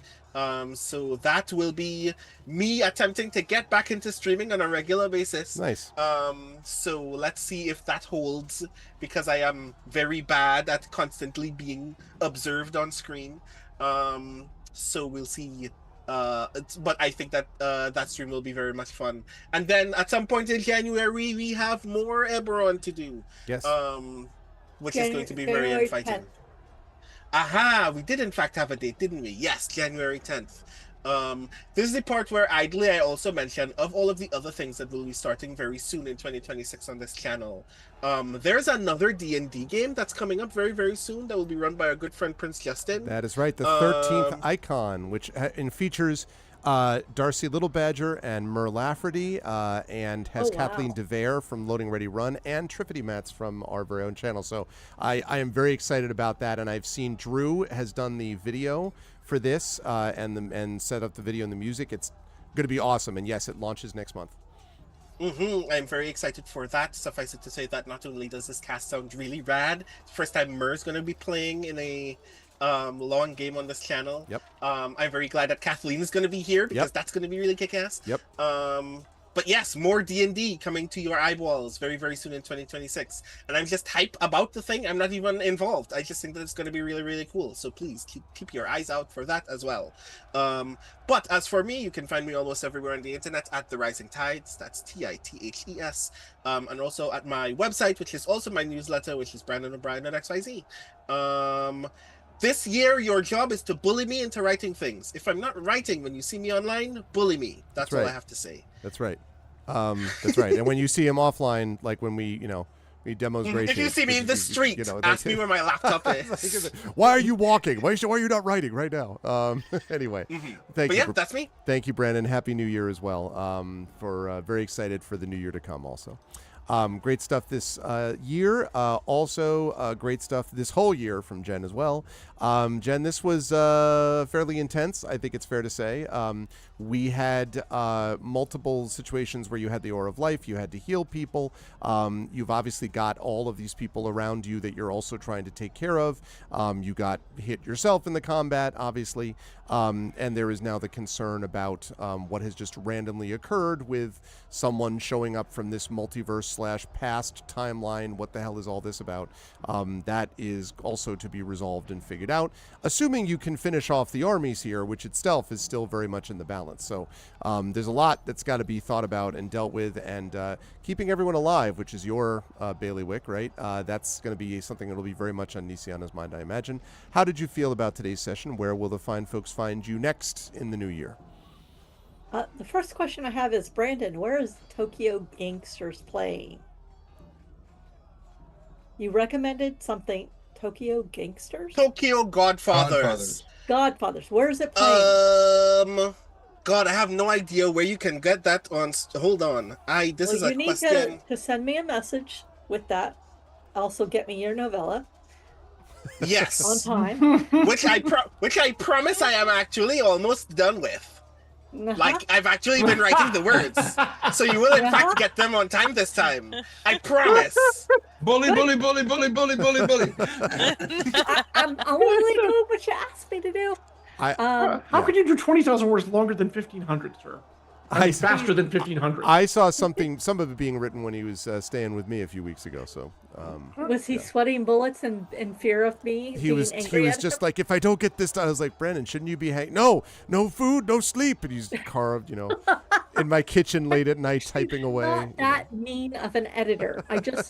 If you say that you're going to get me something on time, I expect you to get it to me on time. Mm-hmm.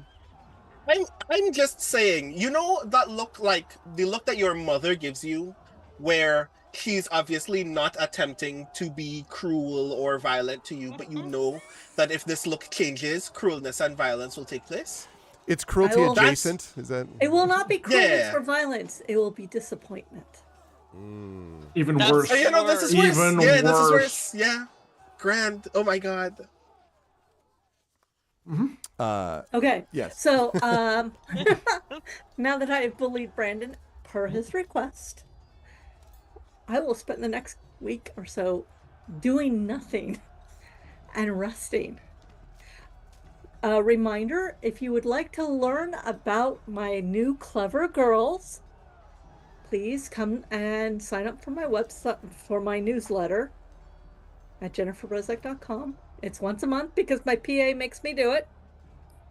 So I do it. And I have two things to wish for you. The first, let me find it. The first is to have a very good new year. The second is to, where is it? I have an image for this. So it'll probably be in my New Year's. May your new year be fertilized by the bones of those who would wish you harm. Ooh. Okay. It's a beautiful image, and I will put it on my Blue Sky, and I will put it into my newsletter. But don't let the bastards get you down. It's pretty metal. We are the creatives because we can bring the goods. AI sucks. It's nothing but a plagiarism machine. And those of us who tell stories together bring the world together. So I wish you a very good new year. But really, honestly, don't let the bastards get you down. That's well said. Thank you, Jen. Happy New Year to you. I co-sign all of that. I would invite you to say that those of you who were sitting here, and a lot of you were sitting here for the last few hours, none of what you saw could be replicated by Gen AI ever. It could be replicated by Jen, but not AI. Get it? So it could not be replicated by Gen AI. Humans for human art, please. But thanks, Jen. Moving on to John. John, first of all, I have to say that while you were knocked unconscious, apparently so were your Packers. So it means my Steelers have got to go off tomorrow and have got to freaking beat the Browns. They don't get to have a night. No, it's fine. I just saw the finals. They're against the worst. Oh, yeah, and like Malik Willis got hurt also, apparently, it looks like, according to my headline. So it's all great. It's all wonderful. Anyway, very good job on being one of the people who was managing the tactical side, along with Trent was doing that too, and then everyone else was weighing in. I thought, by the way, very good work from the party as a whole and being like, yeah, but remember, we should be doing this. Like, everyone was very good, I think, and invested in these suggestions about how to manage things, which was great. The issue is just that you are facing sort of overwhelming odds. You've done very well against those overwhelming odds. And again, I want to remind everybody that if the party had not done well, you know, in Mass Effect, the video game, how Mass Effect 3 is somewhat impacted by decisions you made in Mass Effect 1, had they not made some of the saving things that they did 5 campaign sections ago, they would have like basically 3 or 4 fewer armies to play with. And what they're looking at now, instead of being a even 50-50 matchup, would be probably they'd be losing. So this is a lot based upon the role play they did before. So given all of that, you managed it well, I think, John, as Alarian. Now, of course, Alarian is in kind of a tough spot, and Alarian will not have seen, although everyone else did, that situation. So when you come back conscious and everyone's like, so there's a lot to talk about once we defeat these armies, we shall see how that all goes down. But good work on the tactical / strategic side of things. And I guess we're going to see how Alarian reacts to things upon becoming conscious and dealing with the armies as well. How did you feel about today's session? Where will the fine folks find you next? So just to, because I think we can talk about it now, the enemy force is going to be the same no matter what, right? I mean, they were all going to be on the field. That is correct. That is correct. That would have been same amount. So bad. It does not scale. Nope. Yep. Yes. So it's like Final Fantasy Tactics. No scaling for you. I think kudos to our diplomatic and envoy efforts across the continent. Otherwise it would have been much worse. I think the battle might have been over, and not in a good way. So I think we all did very well, and I appreciate getting checks. So like, well, they don't agree to that, and we decided to change the strategy, and I'm fine with that, and that's all good. That's what a party is supposed to do, anyways. It's never just one leading. We're in it could be better, but it's a pretty good spot now. Except, 2 people are trapped, and our Banner's trapped, and Mermaid is, and I'm unconscious, which I missed the dragon. Kind of annoying. But it was a great session. This was a very different session, obviously. Very interesting in how these tactics and how things were moving. So it was a different mindset, and I think we've acquitted ourselves well, and look forward to accomplishing the eventual victory next year. I do want to bring up one point that, as Aaron, at one point you had mentioned that, we'll finish this off. We'll have the final climactic episode at Worldcon. I just want to laugh. Once it became clear that wasn't going to happen, I changed my pacing and moved things around a little bit. Dude, you would have had to cram so much. I would have had to cut some sections out entirely. So in a way, I'm glad that we ended up. I mean, I wanted to play with all of you, and it would have been just a nice in the middle session. But no, now I feel pretty good about where we're at in terms of the pace. So awesome. Yeah. And I'd rather have even though it would have been great. Yes, I think I'd rather have this experience and the whole. I mean, the stakes don't get much higher than where we're at right now, but I know they're going to because we have 2 levels to go. So this was great. I also want to sign on. Everything Jen said is absolutely perfect. So I will also add that there's nothing more I can add right now. And see everyone in the new year, and a happy, healthy, and safe new year to everybody. Amen to that. Thank you, John. Good stuff all this year. Marie, Marimay, obviously before being pinned underneath things, had some good suggestions and thoughts as well in terms of, I think was definitely sort of directing everyone back to you and Jen and Nisiana both, but directing people back to, remember, we also do have to try to set up these like positions to defend for reasons. And that ended up happening. I mean, you may have noticed, by the way, that at least 2 or 3 times they went into that star space and then the staff helped against them, which is exactly what the Oracle probably was predicting, so that's why there was this whole business about what to do. And so anyway, Merime was aware of that. I'm very curious to see how Merime is going to handle the whole, as Triff had said in chat, timey-wimey, multiverse, time-based, whatever the hell all that is that just happened, in the midst of this very strange kind of battlefield that you're all fighting on, which is a very, you're familiar with battlefields, Merime is, but this added on to the gray, and then, whatever just happened. There's a lot for people to process, I guess, is what I'm saying. So I am very excited to see how Merime handles that as well in our next session. How did you feel about tonight? Where will the folks find you next? Tonight was different, that's for sure. It took me I appreciate that John was able to navigate the battlefield right away, and Tran and Brandon and Jen and I kind of chatted a bit, and then we kind of tried to figure out what was happening, and then once it was clear, then we all kind of chatted about stuff, and then we all came up with strategies and stuff. I thought that was neat and different. It was a different dynamic on that level. But we were also leading armies, so one bad roll and suddenly you've killed 5,000 people. 5,000 people, I know, yeah. There's a lot of hard fun. War is hell. War is hell. Yeah. So yeah, it was very different. Very different. So thank you. That was been a different thing for you to be able to lead and prepare too as a GM. So thank you for that. Yeah, and next you'll find me here on January 10th. Thank you for a wonderful 2025 to you, Greg, and to everyone here, to chat to all of the players for an amazing year of Eberron.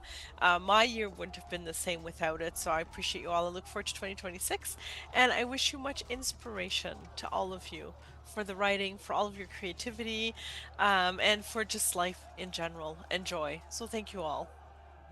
Same, Marie. Happy New Year as well. Also, personal additional thanks to Marie for the work that we did during all the Seattle Worldcon stuff was great, and thanks to Jen also for kind of connecting us in the first place on that score, at least with Worldcon. But it was really good experience, and so as always, Marie, for the friendship, thank you, and Happy New Year and all that. And last but certainly not least, Tren, again, same to you. Happy New Year. Thanks for everything this year.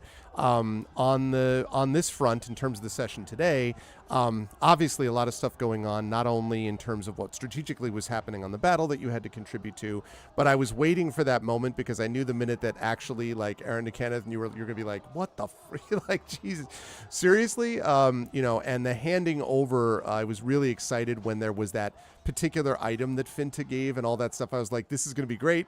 I can't wait to bring this back, in the way and sort of literally bring it back in this situation. And it leaves, I imagine, Tanton's going to have all kinds of things to sort of think about in addition to having to deal with the immediate problem, which is eliminating the rest of the armies, the enemy armies, and then figuring out how to handle the rest of this fight before dealing with whatever that was that just happened. So there's a lot of stuff that I think Tanton's going to have to process and think about as things move forward. How did you feel about today? Where will the fine folks find you next? Well, first off, everything with all these people, yeah, all that shit. So, the finding Finta was alive is one of the very, very, very few things that has given Tanton something that he has not had in 7 years. 6 years roughly. Which is a sense of hope. The woman he loves is alive.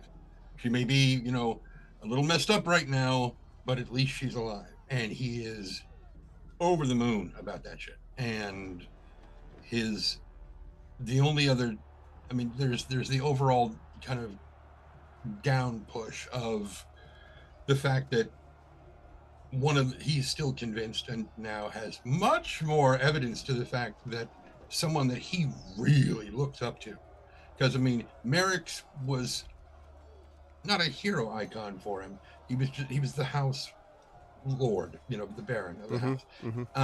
But Aaron was somebody who was innovating, somebody who was making new things that were wondrous, and that more than anything else, he has always considered Aaron to be somebody that is kind of an icon to try to live up to. And as we've gotten further and further into this campaign, that has tarnished more and more. The more he's starting to understand that, oh my God, what if it is him? I have long thought maybe I can bring back enough of his humanity to pull him back out of this shit. But oh God, can I? So it's nice for him to have something that can bring that glimmer of hope, even if it's about something else. At least it's some measure of hope for the future. So yeah, really, really love all this stuff. It's just, I could not ask for a more fantastic group of people to play with, and that guy, and just definitely that guy too. And it's been a crazy year that has gone ups and down into depression. A lot of people, when I tell them that yes, even I get squished under the weight of depression, sometimes it happens, and people are like, that's not possible. I cannot imagine you being depressed. I'm like, motherfucker, it happens. Yeah. It happens. It does. Yeah. I just wind up sleeping all the time because I just don't want to be awake. Some of it is fear of failure. Some of it is fear of success. You can have both at the same time. Sure. It's really weird. But yeah, I am extremely grateful for everybody, along this row, and for everybody out there, which for me is way over on the other side of the screen, up and down over there. All you guys who come down here and watch us do this when we can. Yeah, good stuff, and I look forward to more. I'm a little about the stuff we're going to be doing next after we finish this module, because it's been a while since I've looked into that, and I read slower than everyone here. So if I try to go back through the material to try to refresh my brain, it's going to take me a while to do that. So. Yeah, and of course, Tren is referring to after we finish with this campaign in New Year, and before the summer of the New Year, we will be beginning Dragonlance Shadow of the Dragon Queen, which is going to be pretty exciting to do some Dragonlance stuff. That is going to be a more traditional level 1 to level 10, but it is going to be different for everybody. Also, I'm excited to get back into it, and I loved Dragonlance when I was younger, but it's also been a while for me, so I'm going to have my reading cut out for me as well to get back into it as we set up for it, and I'm excited for it. For sure. But I do want to say to everybody, first of all, thank you to Tren again. Thank you also to Tren for the wonderful work on the audiobooks this year. Grey Shade and Renegade are real gifts. They really came out wonderfully, so thank you for your work on those.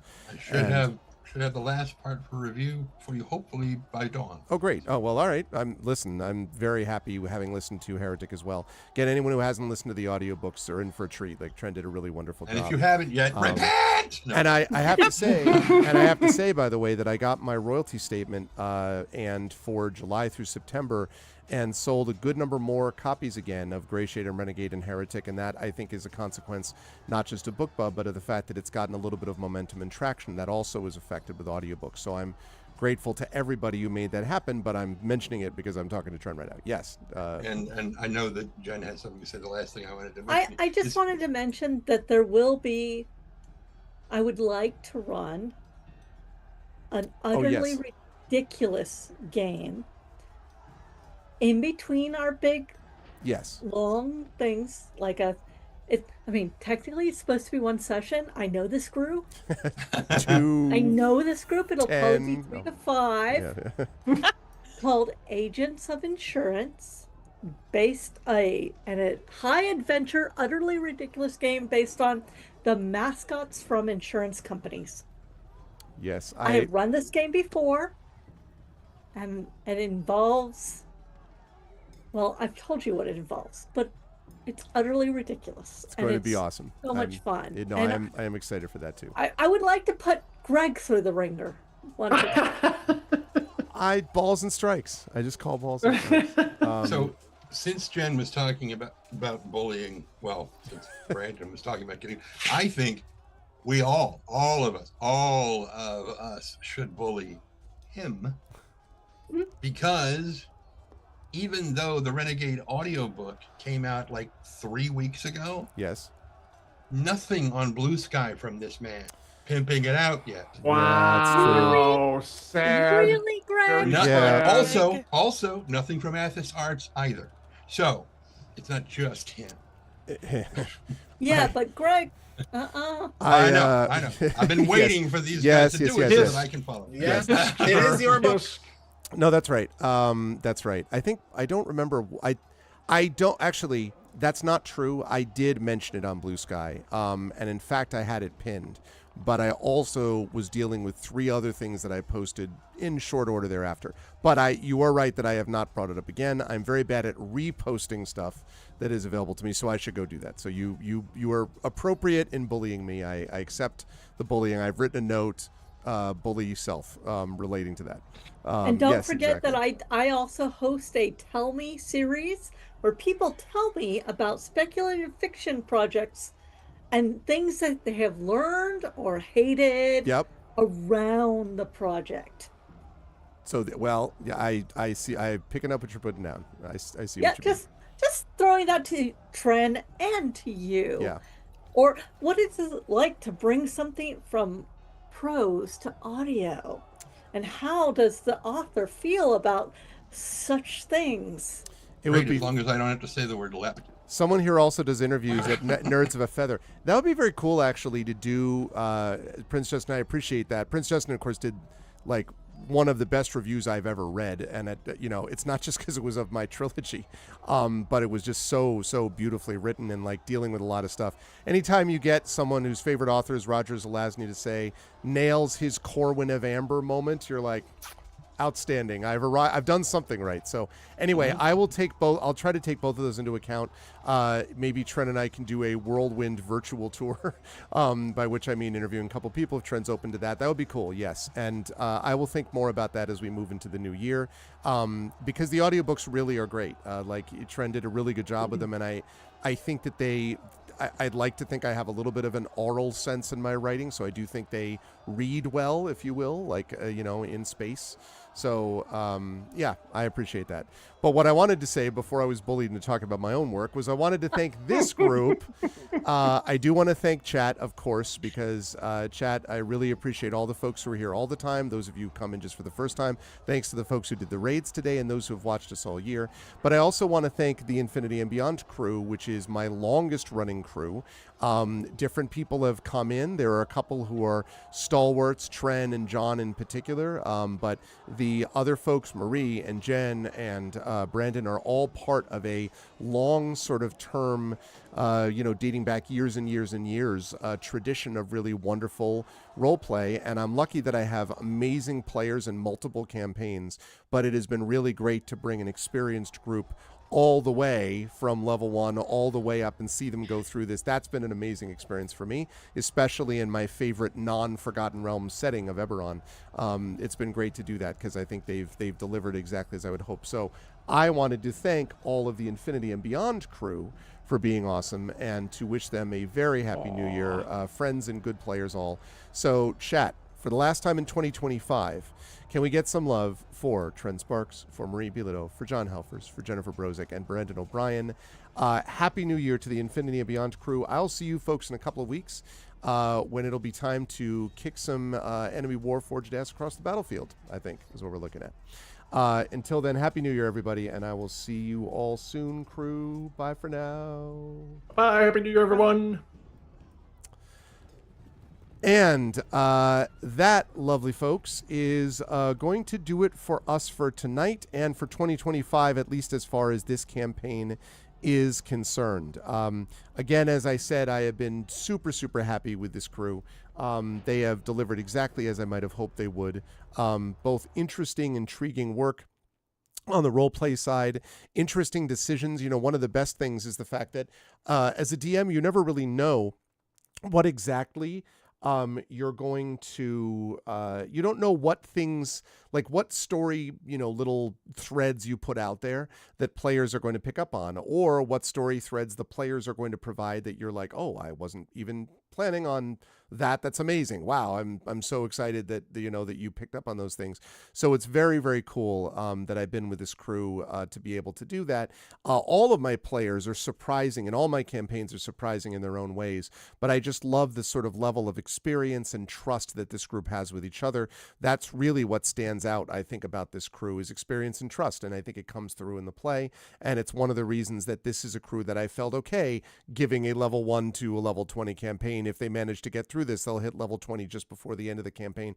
So, I'm very pleased about that. And I am excited to see what they get up to when we enter the new world of Dragonlance, which will be happening in the new year. But that is going to do it for us. And and I'm so pumped up about this stuff I was so waiting for that reveal. I was having a great time with the battle stuff, but I was really excited to be like, hey, guess what? There's some weird stuff happening. So that's very cool. Thank you, Prince Justin, for that. So, but that is going to do it for me for tonight here. It is not, however, the last stream of the year. On Tuesday, I will be back to you folks about midday when I'm going to be doing my annual Game of the Year show. I'm going to be tomorrow, actually. I'm going to be sitting down and ranking. I've been thinking about it a little already, but I'm going to be ranking all of the games that I played this year, either games that are brand new or that are brand new to me. And I'm going to be ranking them all from the bottom number, and I haven't counted up all the different games I played yet, all the way up to the most coveted title of Game of the Year, my Game of the Year 2025. Very excited for that show, and then it will be followed by playing The Room, which is the Patreon-fueled chat shows game of the month, and then I'll be over on GOG Comms channel with Pen and Pixels, playing the last Pen and Pixels of 2025, and playing some Breath of Fire 4. And that'll be it for 2025. When I see you in 2026, which will be next Thursday, I will be coming at you with the final concluding session of Dispatch. Dispatch is really great. I really like that game a lot. And then we will be moving into the new video game, the new big video game that we're going to be doing over the course of the next couple of months, and that is going to be Metroid Prime 4 Beyond. I am very excited for that game. I've been looking forward to it for a while, and it's finally here, so that's going to be happening. So can't wait. And then again, much more tabletop to go. Not only are we going to have more Eberron, we are also going to have more Expedition for the Mysterious Peaks. That campaign is really sort of picking up too. We are going to have more By the Dice Roll as they move into the final stages of Ghosts of Saltmarsh. We are going to be finishing up with Tari Toons and Beowulf Age of Heroes right before revealing the new campaign. I kind of soft mentioned this, but I will be announcing it in more detail as soon as I have my fourth player. And I'm going to be talking to what I hope is going to be the fourth player tomorrow. So I'll be able to make that announcement soon about what is going to be coming after Beowulf is complete.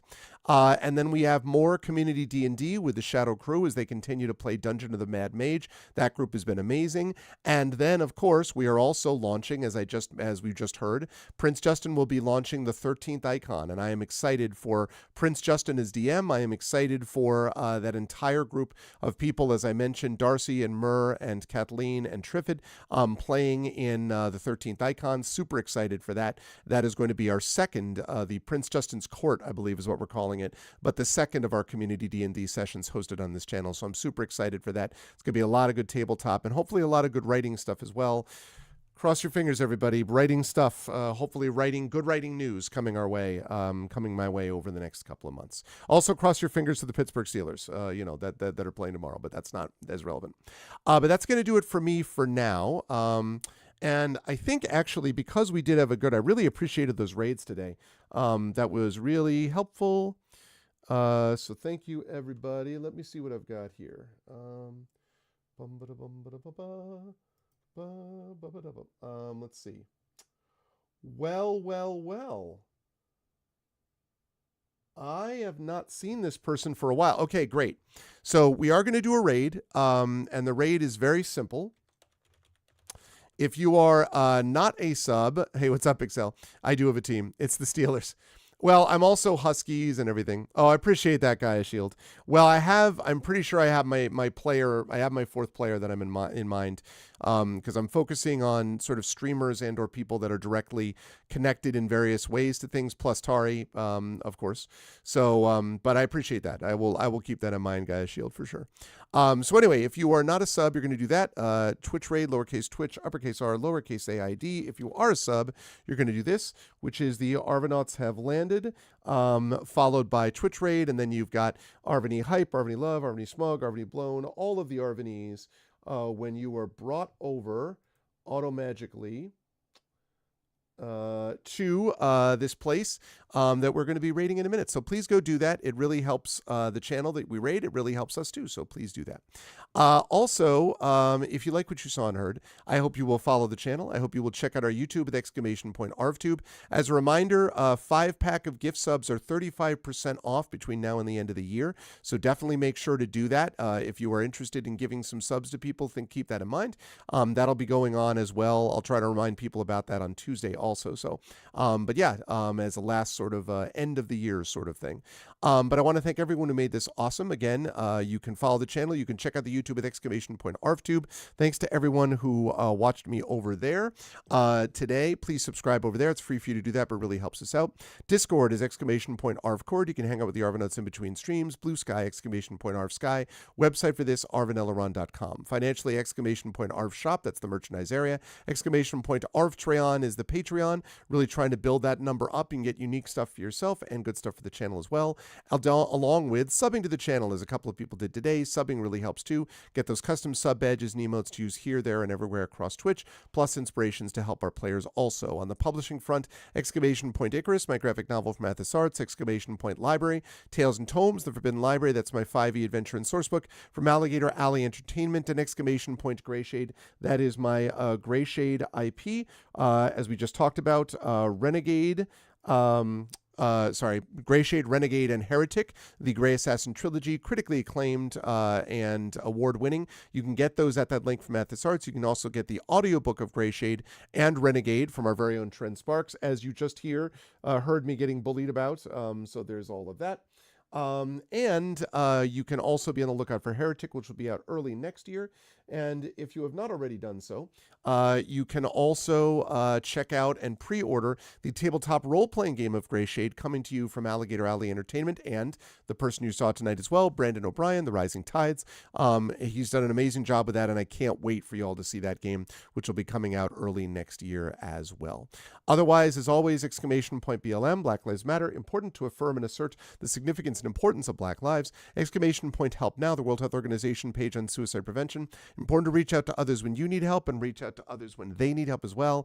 And Ukraine, UKRAINE, to help the people of Ukraine as they fight back against an illegal and illegitimate war with bravery and courage. And send the message that we will do so for others in that situation in the future.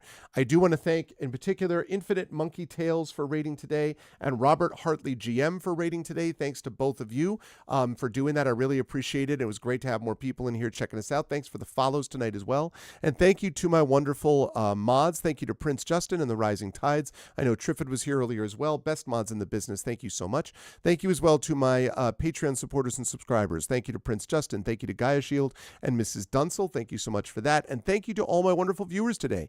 Thank you to Ancient Moose, to Angie Pops. Thank you to Archangel Mike. Thank you to Betty Todd. Thank you to Cabose, to Captain Nymorph, Decoder. Definitely Not Random. Thank you to D. Johnny Beck. Thank you to Doom Ranger XL. Thank you to Eye of the Night. Thank you to Fairs. Thank you to Friendly here. Thank you to Geeky and Gaming. Thank you to Get Ghosted. Thank you to HKV. Thank you to Ilneval. Thank you to Impulse Power. Again, Infinite Monkey Tales. Thank you to Jagtress as always. Thank you to Jason Henke. Thank you to Jen Wren. Thank you to Jarek TV, Kawaii Trickster. Thank you to Kays. Thank you to Lara the Forest Twitch. Thank you to Mac Hat Brend. Thank you to Nerdwitch, to Nerloth, to Nonstop. What's up, Nonstop? Hanging out in the background. Thank you to Radio Johnny Panda, Roger, Sergey Master. Thank you to Scones Tavern. Thank you to Some Old Pirate. Thank you to Sunny Boy, The Phoenix, Trendane, of course. Thank you to T Madrid. Thank you to Ugly Bad Good. Thank you to USS Norway. And thank you to Zarathonandin. Thank you to all of you lovely folks. A special thanks today to my wonderful crew of the Infinity and Beyond crew of Trent Sparks, of Marie Bilodeau, of Jen Brozek, of Brandon O'Brien, and of John Helfers for being amazing and awesome. Happy New Year to all of them. But as for you, I'll see you folks on Tuesday. Don't go anywhere. We're going to do that raid in just a bit as soon as we're done with the video. But otherwise, thank you all so much for being here. More Eberron to come next year as well. I'll see you folks on Tuesday. But until then, stick around for the raid. And as always, much love. Everyone, as I always say, be good to each other and have a good night.